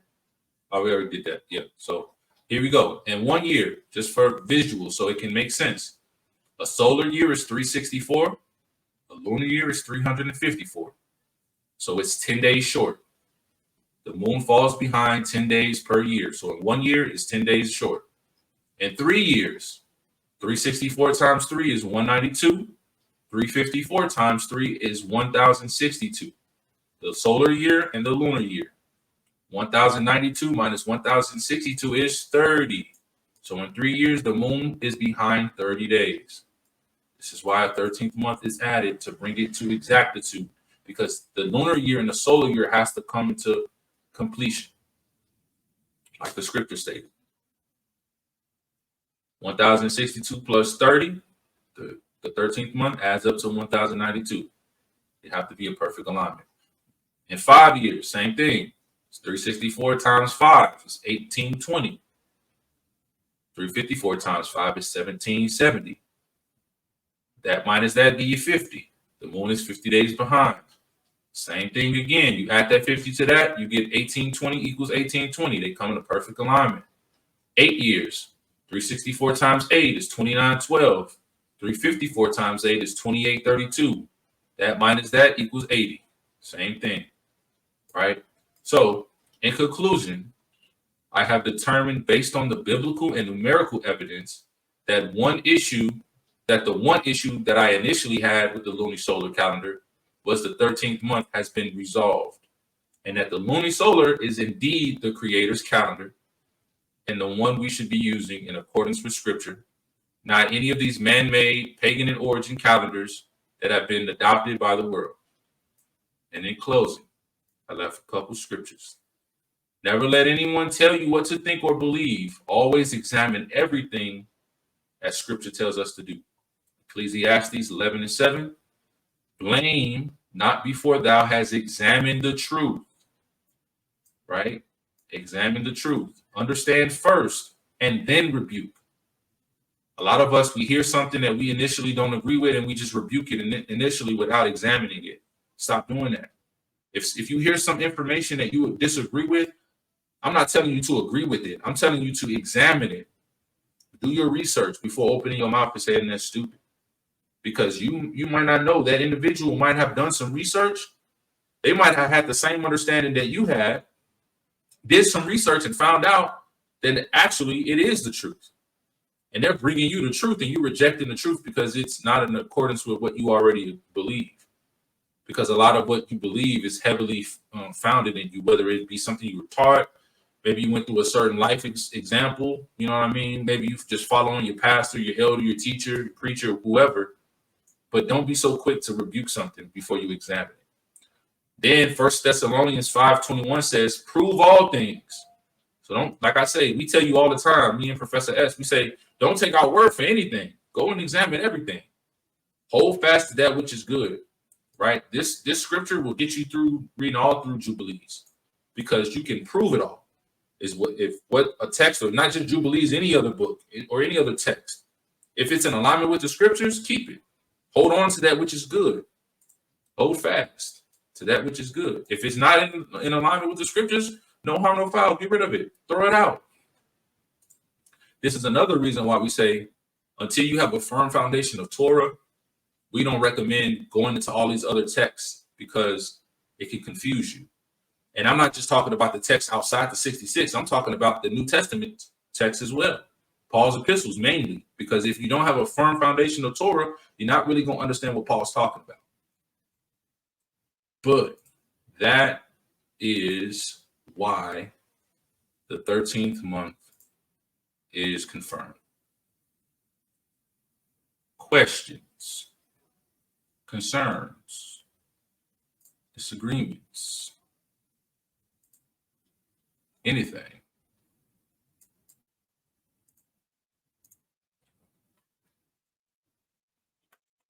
That was great, dude. That was really good. All right, hold on. Let our little brains sink this in, man. Hold on.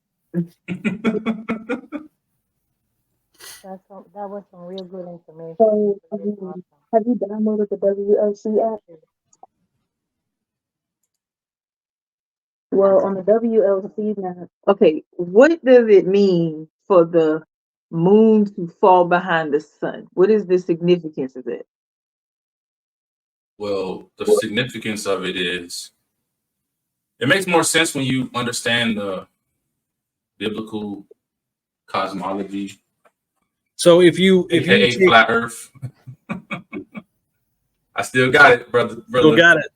Yes, sir. Right, you got your firmament, right? Got the firmament. We ain't worried about. Well, we actually are worried about the firmament, but when you see how the Earth is looking, how it actually looks, the sun rotates around, and the moon on the other side rotates around, and the moon is slower than the sun. That's how you keep getting eclipses, because the sun catches up to the moon and passes it, and that point where it passes, right, when it passes the moon, that's where you get an eclipse, because the moon moves slower. And then in a whole year's time, it's 10 days slower than the sun. So every 3 years, a 13th month is added so that the solar year and the lunar year, including the equinoxes, line up perfect. Yeah, if you didn't do that, if you went by a lunar only calendar, then after so many years, the seasons would be all out of whack. They wouldn't be at the right time of the year. The first month would no longer be in spring. It would be, it would be in winter, and then it would be in fall, and then it would be in summer. Yep. So, are we saying that this is like at some point a day is not considered a day? Oh no, a day is always considered a day. Yeah, a day is always considered a day. But what it's doing is it's realigning approximately every 3 years. You have the 13th month, which realigns the solar and the lunar cycles back together, so that the seasons remain spring, summer, winter, fall, remain in the right time of the year. So we are saying, according to the biblical calendar, there are 364 days in a year. And in every third year, we have to add a 13th month. You give or take, yeah. Yes. How do we know what year is first, second, or third if we've been lost Okay, so you line that up with the equinoxes. You take the new moon that's closest to the spring equinox, and that's when you begin the year. Say it again. We had background noise. So the new moon that's closest to the spring equinox, that's when you begin the year. So if you do that, then it's going to line up. And if you get to the point where it's not, then you add the 13th month, and then it lines up. So what's the spring equinox? We did a presentation on that all right, a while back. Go look it up again. Okay. We did a whole presentation on that. Does it have anything to do? So it's like one of the eclipses. Like we should count a certain like. No, so the certain- equinoxes, the solstices are. If you look at you determine those by the stars, right? So the stars is how you determine the solstices and equinoxes. The spring equinox is what really begins the year, and the new moon closest to the spring equinox is when you start the first month.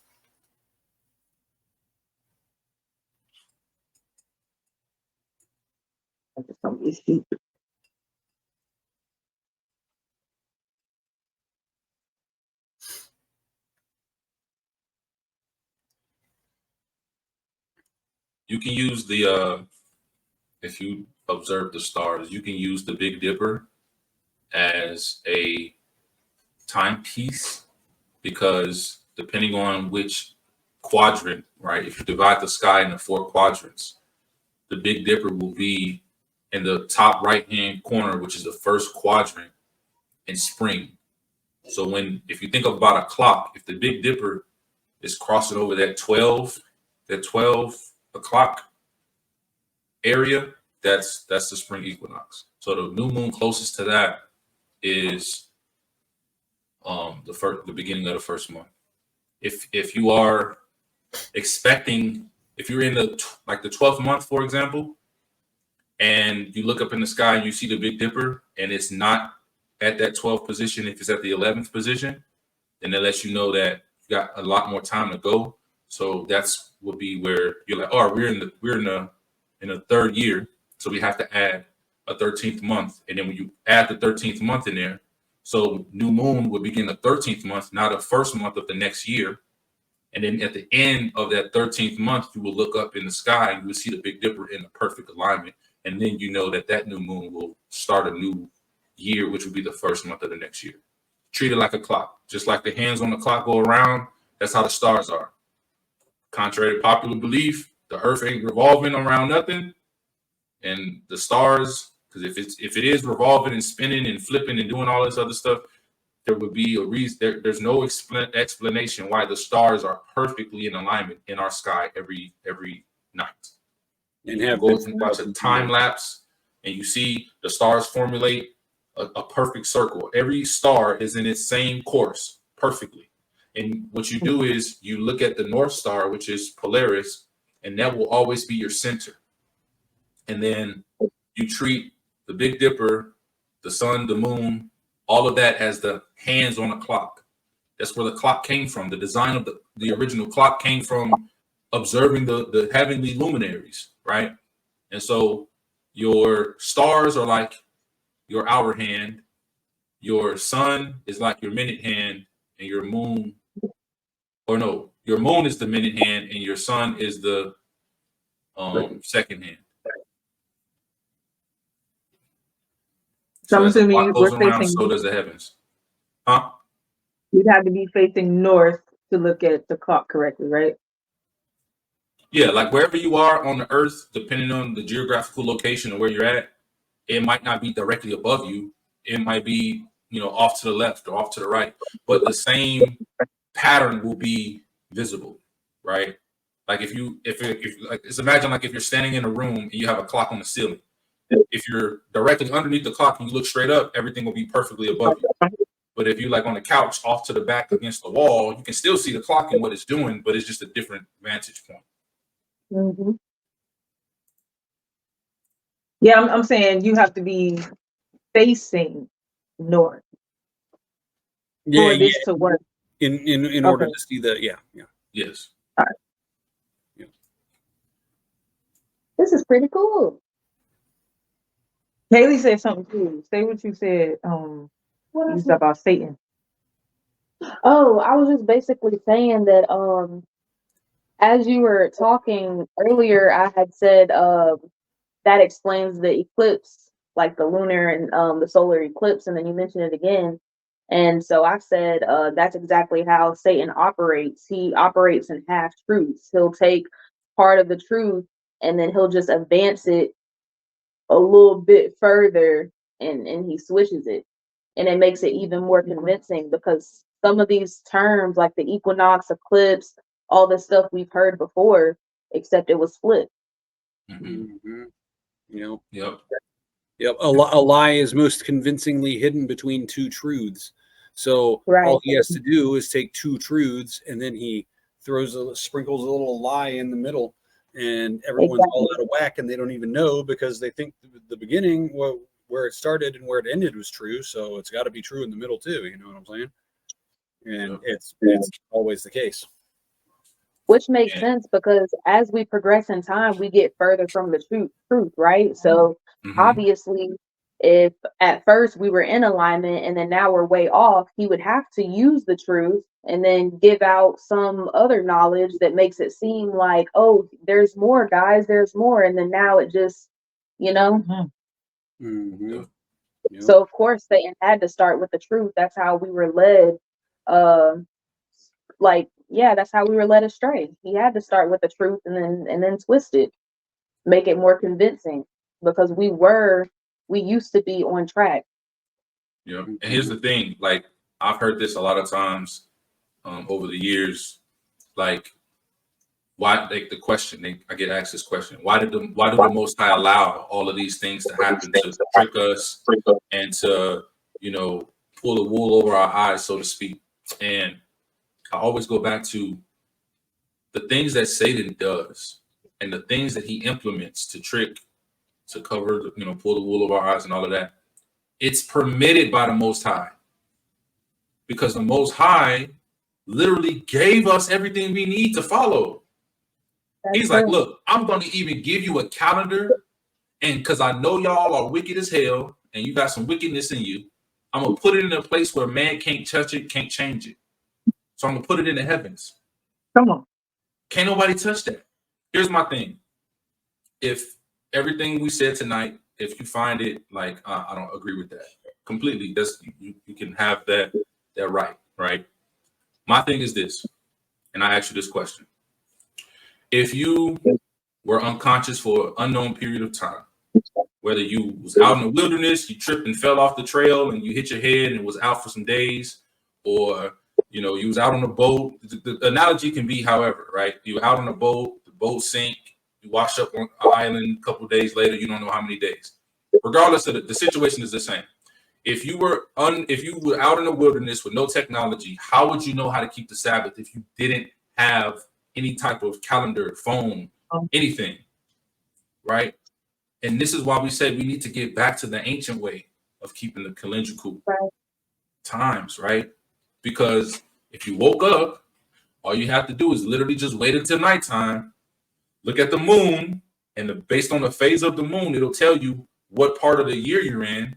And also, if you look at the stars, especially the Big Dipper, you can see what part of the year you're in. You can tell you if you're in spring, summer, winter, fall.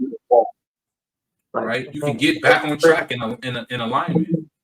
Right? I got a brother who was just talking to, and he was talking about the sundial and everything like that. There's literally ways, natural ways, that you can keep all the times and feasts. Because everybody just looking at this Gregorian calendar and they just waiting on every Saturday to come around. That's why you're not necessarily in alignment, because if a feast day falls on a Sabbath, according to Leviticus 23, and then you look at the Gregorian calendar and your Saturday don't align with, like, for example, Passover is the 14th day of the month. Then the following day is a Sabbath and Feast of Unleavened Bread, right? So if it's on Gregorian calendar and let's just say Passover falls on a Wednesday, that means Thursday is a Sabbath and Feast of Unleavened Bread. But that's not according with the scripture, because it's not the 15th day of the month. It's not the 15th day of that specific Gregorian calendar month. So when people tell me like, yeah, what calendar do you follow? I said, I follow the Luni-Solar, or the Creator's calendar. And then they say, well, what day is your Sabbath? And I say, well, according to you, my Sabbath would change. But on my calendar, it doesn't change. The Sabbath is always the 8th, the 15th, the 22nd, the 29th day of the month. It never changes. Always. Every time you go into scripture and you read where it acknowledges the calendrical date of the calendar of the Sabbath, it's always on the 8th, 15th, 22nd, 29th day, every single time. It never changes. Right? And then when they see that it floats and moves through the Gregorian calendar they look at it like that takes away the credit of the Luni-Solar because it changes, when actually it solidifies it because the calendar that's the Gregorian calendar is the one that's off, which is why it's never in alignment. Right. Yeah. So, and there's also commanded work to be done on various days. You can't. There's work that has to be done on Passover. So if Passover falls on Saturday, and Saturday was a Sabbath, then you would have to break the Sabbath in order to do the Passover, because there's particular work that has to be done on that day. You know, and they would say it's permissible because we're doing it for Passover. Yeah. Well, the Most High doesn't make you break one of his laws in order to keep another one. All of his laws are all in alignment. His commandments, it's not confusing. He's not the author of confusion, so it doesn't cause you. He doesn't say, well, one is more important than the other, so break this one in order to keep this one. No, you're supposed to keep all of the commandments. He doesn't say keep all the commandments except when, except in this situation. And that was just in the Torah portion, no less, keeping all the commandments. And, in order to keep all the commandments, we have to have a calendar that doesn't cause conflict. Absolutely.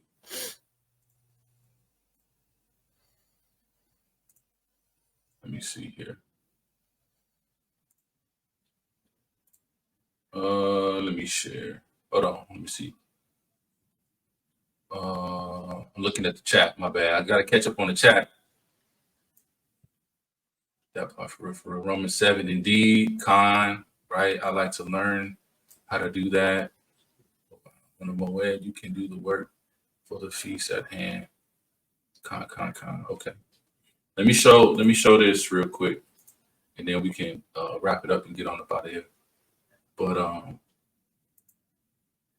me pull this up. All right, so this is the calendar right here, right? So we in March 2024.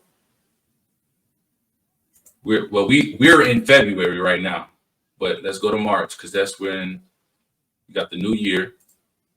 True biblical new year falls on the 10th, right?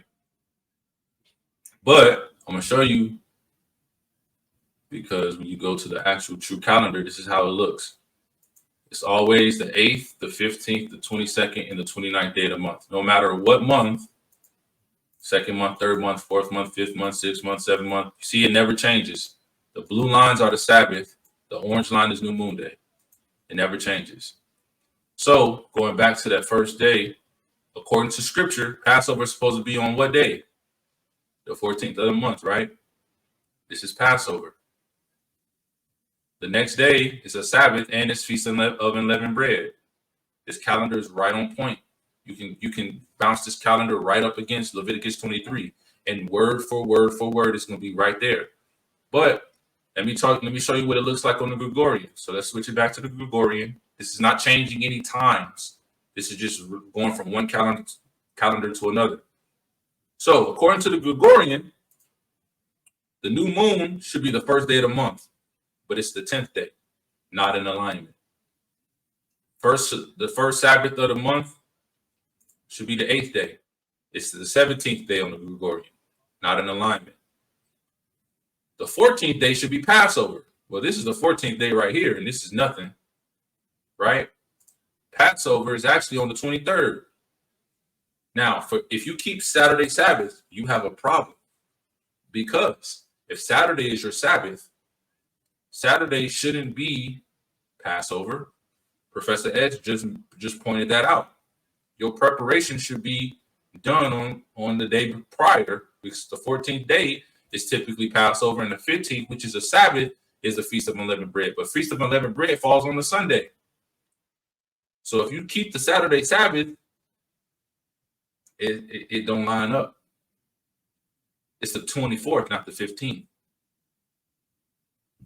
You see what I mean? And so that's what I'm just saying, like, not to go too deep into the calendar, because we've covered the calendar in many different ways, on different Shabbat talk topics and stuff like that. But this is just to reiterate, why it's so important to be able to keep the set apart feast days, keep the set apart Sabbaths in accordance with how they were intended to be kept, not utilizing something that's not going to be consistent. If you look at the Gregorian calendar and the history of it, they done took days away, they done added days, they done flipped things around.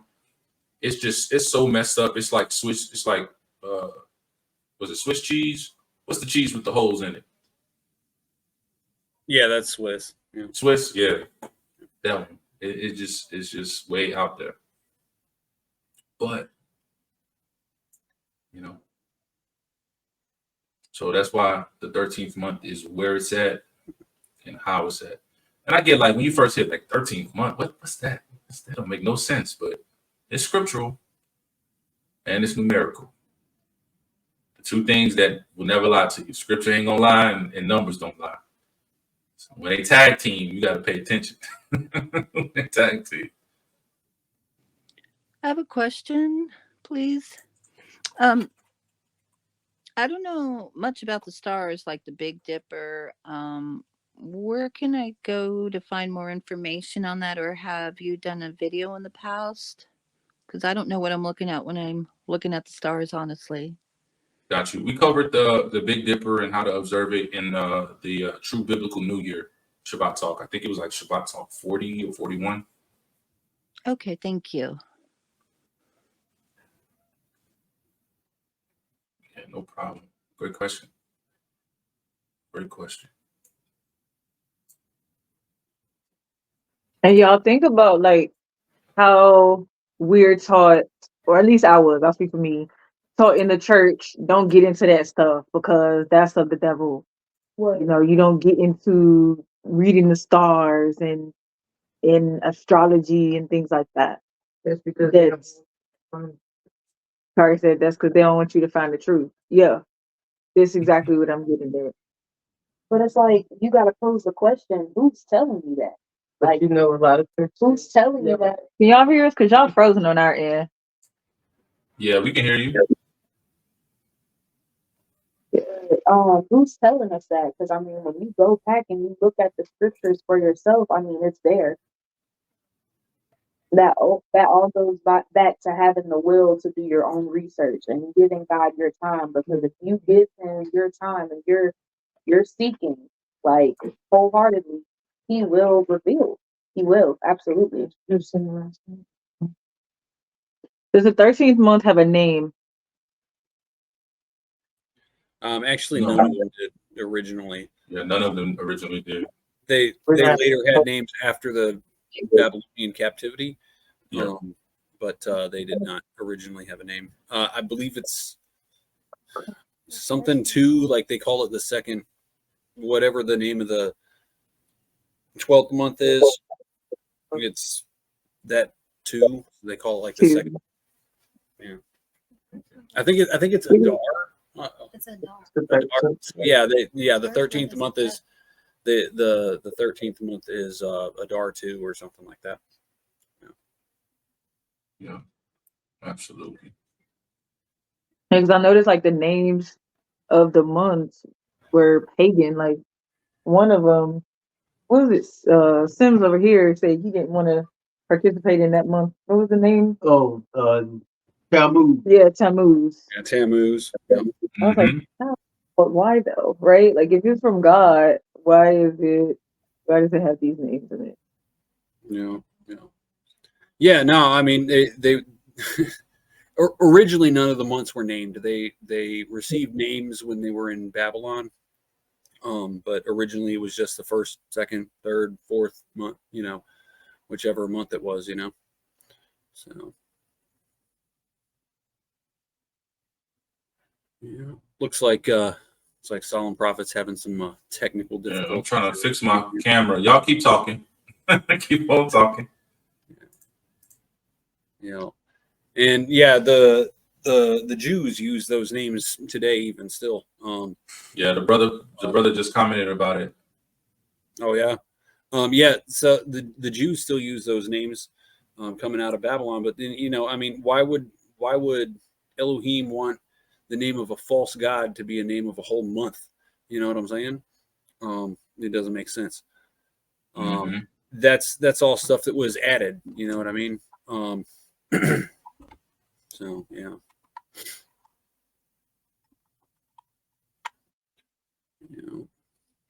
Oh.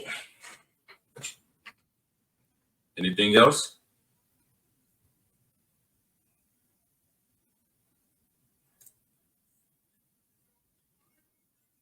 Anything else? Any other questions? I have a yes over here. Go ahead. All right, I was looking at the Luni-Solar Calendar. Uh-huh. Looking at it, there is no name of a month. It just says first lunation 6011. Yep. That's the year. When? Huh? The 6011. I think that's the year. Could you explain that? Okay, so a lunation is basically the time it takes for the moon to go from a new moon around to a full moon and then back to a new moon again. So that's one lunation, which is approximately 29 and a half days. So that's what basically the word month comes from moon, and it's saying that's a month. So a lunation is a month.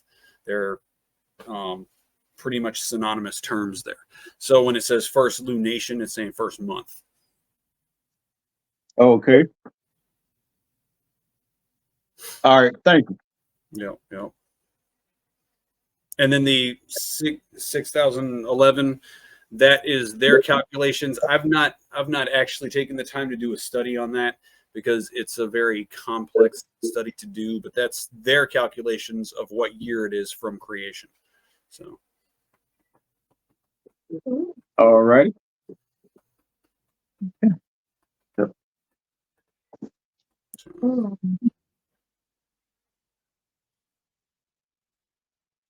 Anyone else? Anything else?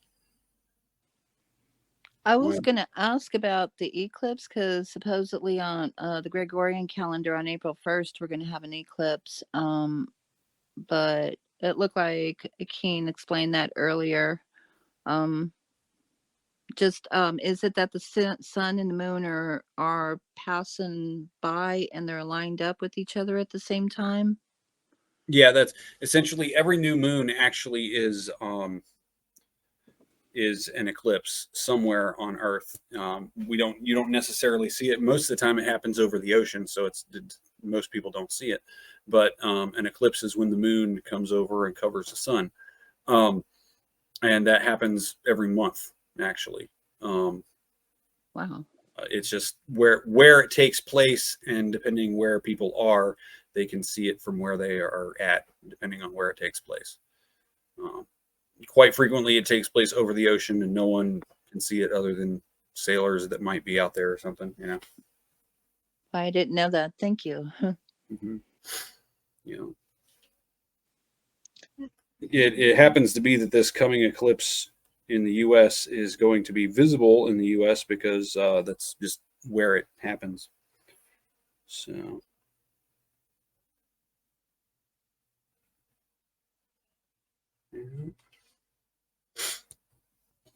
All right. Wait, so there's a lunar eclipse and then a solar eclipse. What we're saying, what you just described, the 13th month is due to the lunar eclipse. That's the solar eclipse. The solar eclipse is when the moon covers the sun. The lunar eclipse is a completely different phenomenon, and getting into that would be that's completely different as far as how the mechanics of how that works. Supposedly it's the Earth getting in between the sun and the moon, but that's not really the case. But the solar eclipse is when the moon covers the sun and eclipses the sun. So. But the 13th month is added because of the moon falling behind the sun. Uh-huh. Yeah, well, see what happens. The sun and the moon are both rotating around the Earth, and the moon goes slower than the sun does. So every every year the moon falls behind by 10 days, right? But it continues. It's a continuous thing that continues to happen, right? What it does is it falls behind because 29 and a half days in a lunar cycle, right? From new moon until the next new moon is 29 and a half days. But with the sun, it goes faster. So in a year, it actually gains an extra 10 days above the moon. And in 3 years, you end up with 30 days that need to be accounted for. So what happens is the 13th month gets added to account for the other 30 days. Because, okay, so you've got you go by the months by the moon, right? But if you do that, you end up with 10 days less than a solar year. And the sun governs the seasons, like spring, summer, fall. The sun governs the seasons, and if you don't correct, or it's not a correction, but it's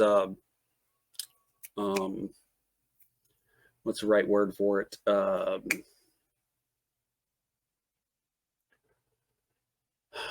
I can't think of the Yeah, right. it would be like correction.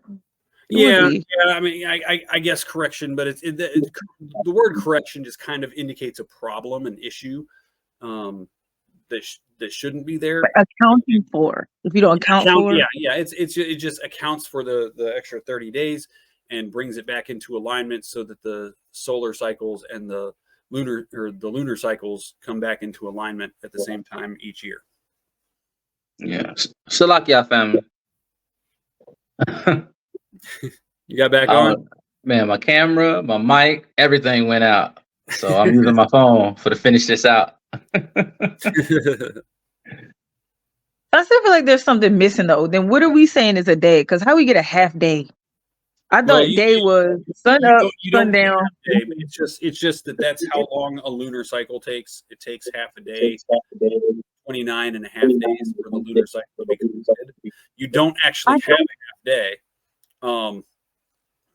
You don't actually have a half day because there's no such thing as a half day. So it just that's why the months are sometimes 29 days and sometimes 30 days, because you can't have a half a day.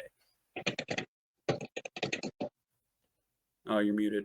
On the biblical calendar, if you look at it, some of the months have 29 days, some of the months have 30 days. If you kind of average that together, you get 29 and a half. 29 and a half. Yeah, that's if you average it.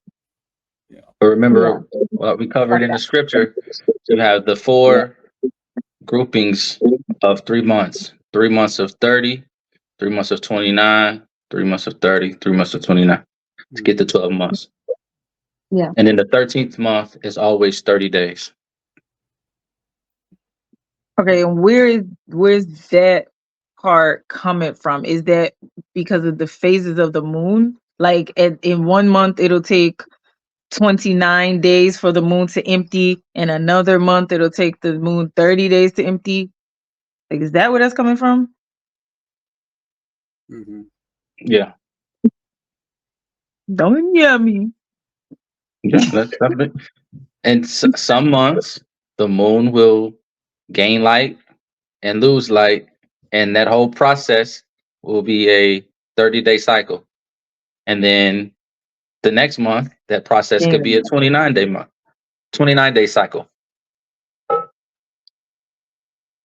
This phone picking up everything. Now, the actual entire cycle of the moon takes a little more than 29 days, and it takes less than 30 days. So just to average it out, you end up with some months having 29 days and some months having 30 days.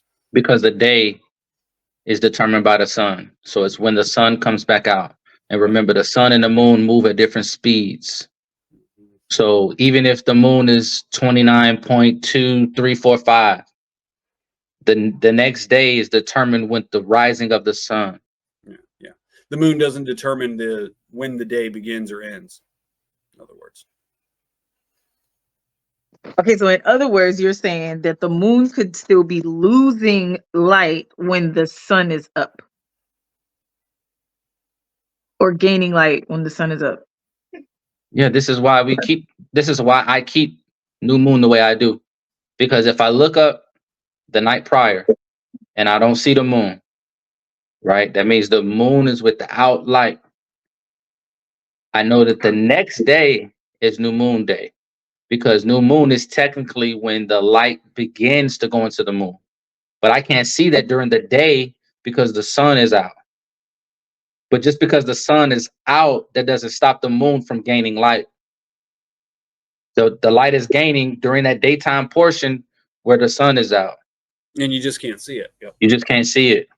The sun and the moon are two completely independent. Sorry, I'm talking slow because I hear myself in my ear. They're two completely independent systems that work together, but they don't rely on each other to do their own job. The sun's going to do what it does. The moon's going to do what it does. But the way the Most High created and orchestrated everything, they work together in a perfect system. It's a perfect ecosystem of luminaries. The sun, the moon, and the stars, just like a clock. Each hand does its own thing, but they all work together. And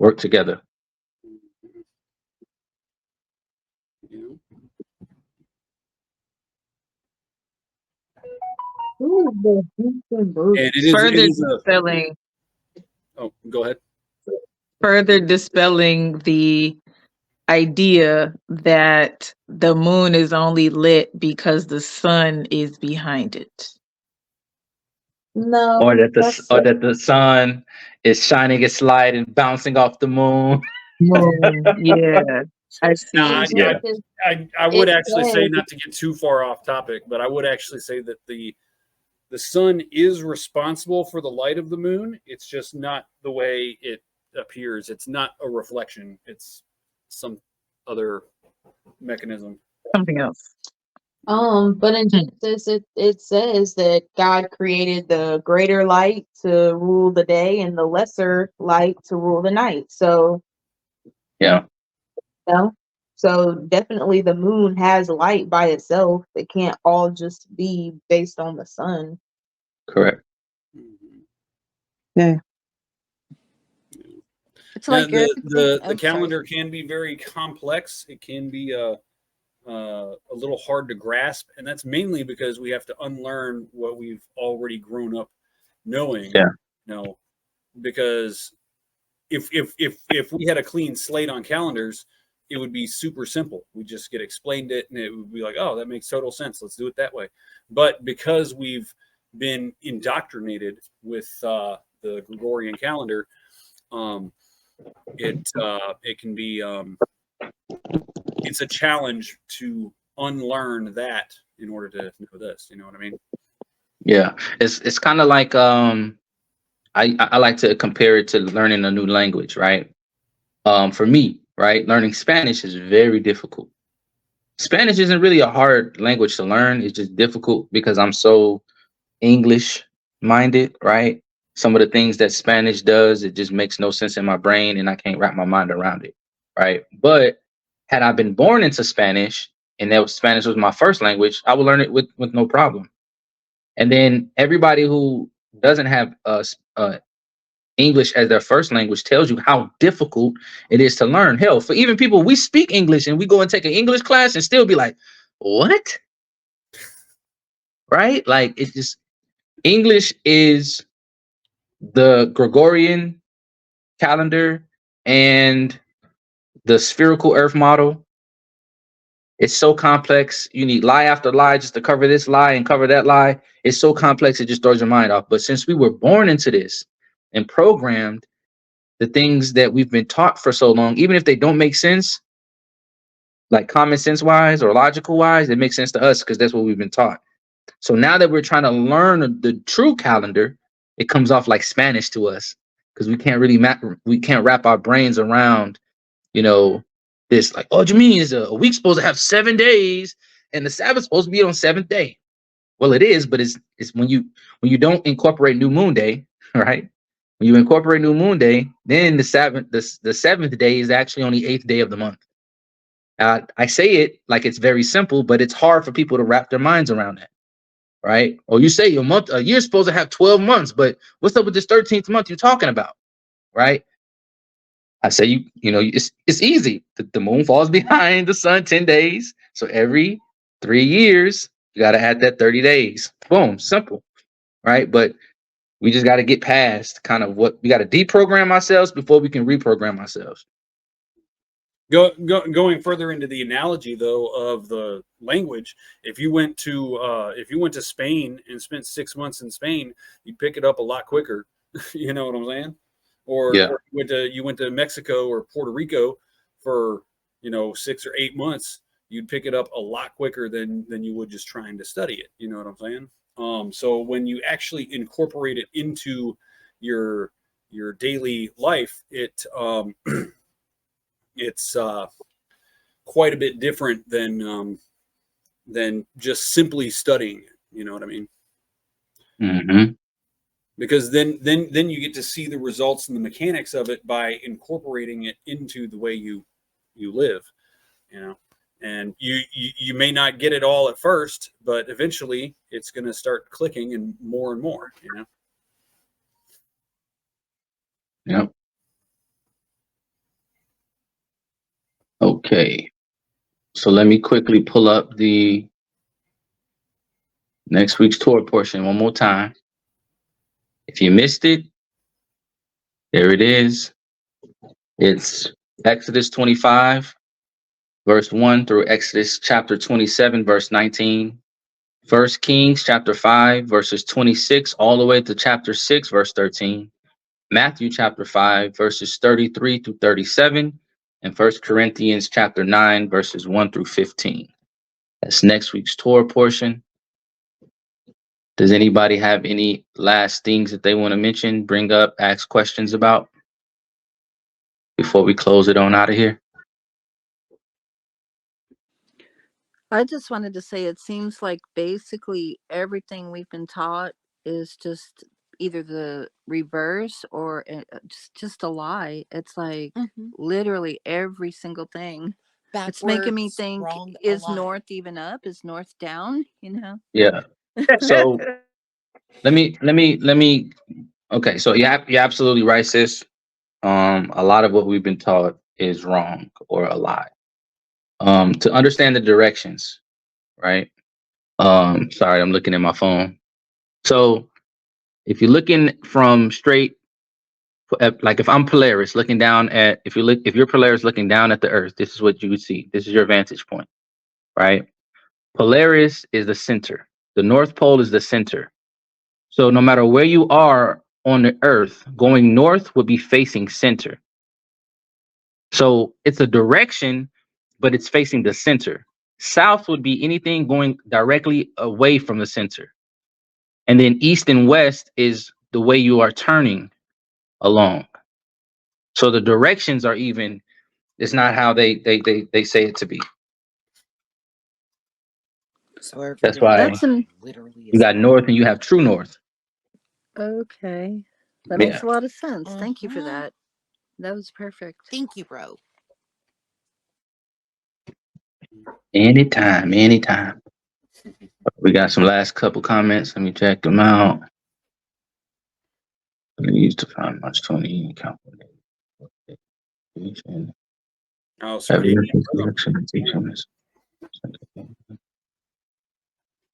Yeah. Yeah, even the circadian rhythm, like she said, you don't got to tell a rooster when the next day is coming. They can sense when sunrise is coming, so they crow.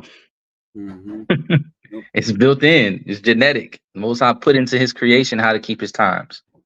So, absolutely. Well, family, if nobody else has anything, Professor S be on my case. He be making sure I make sure to say like, share, comment, and subscribe. So I appreciate everybody here on the panel, everybody who is watching via Facebook or checking us out on the live via YouTube. I appreciate you. If you watching and you haven't subscribed already, make sure you subscribe to the channel. If you like this content, like the information that we share, drop a comment. If you want to study, drop a comment. Hit us up. We respond. I make sure that I at least respond to everybody in the comment section. We're not a huge platform, so I got time to do it. You know what I'm saying? But yeah, like, share, comment, and subscribe.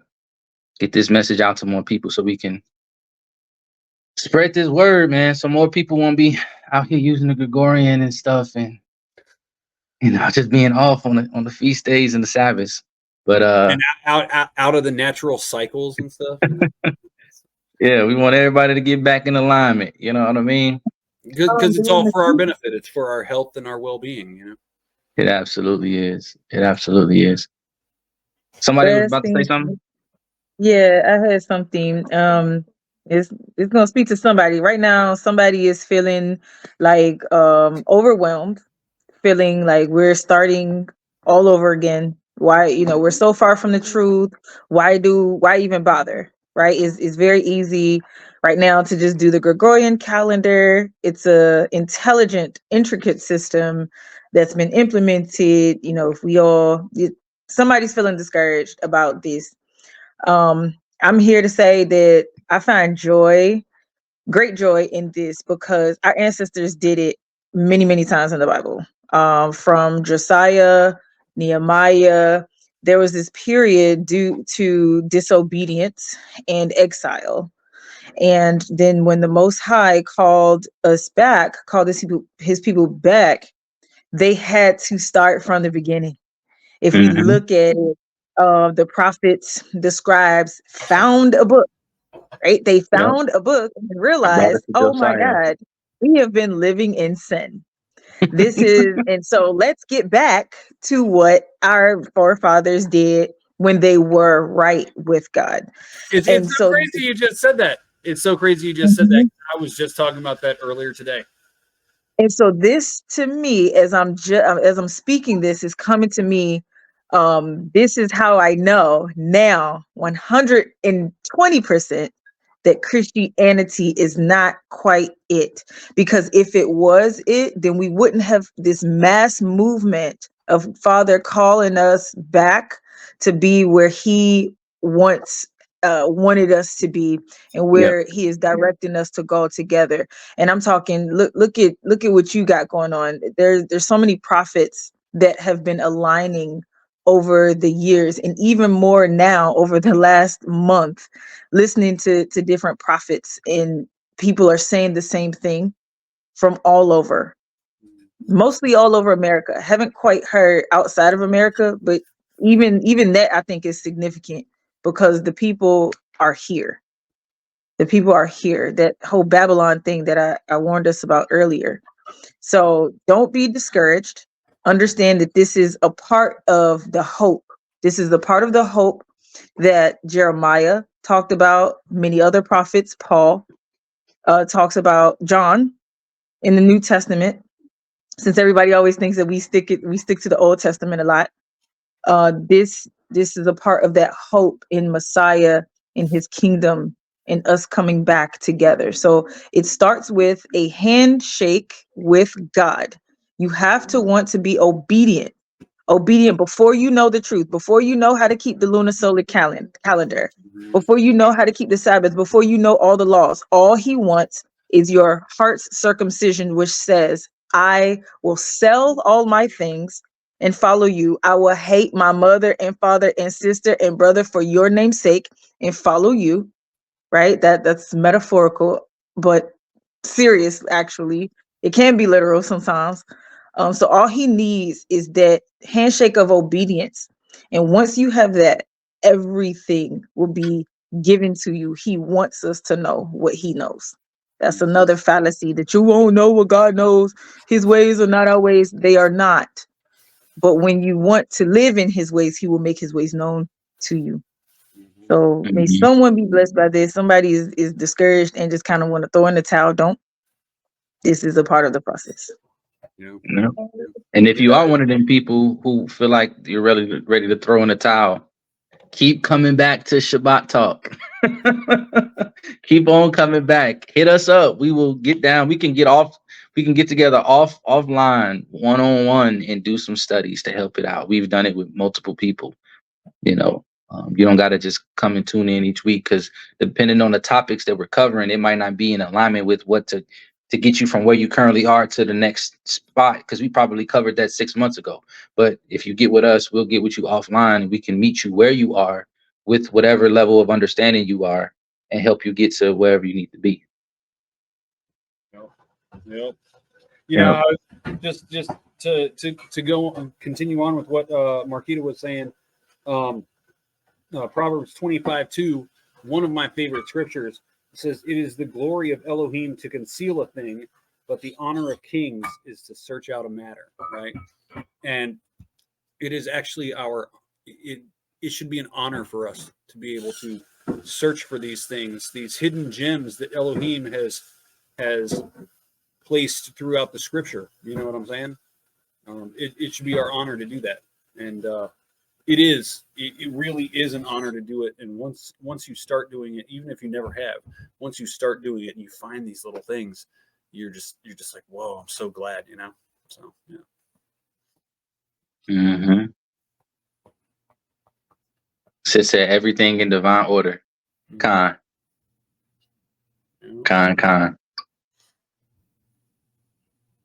All right, family. Well, again, appreciate y'all for being here. May the Most High bless you, keep you, camp His angels around you, and give you peace that is shalom in the Messiah's name. Shabbat shalom, everybody. Shabbat shalom. Be blessed. Shabbat shalom. Shabbat shalom, family. Love you all. Shabbat shalom. Shabbat shalom. Chief Sam in the building. Shabbat shalom. Shabbat shalom. Shabbat shalom. Shabbat shalom. Big money, rubber band, bang, purple and pink, I'm straight. Irene, lime green, yellow and red. Cash, peso, Bolívar, dinero, moolah, euros. Big money, rubber band, bang. Why these people all about getting high up on that kush? I be on my Moses flow, talking to the burn.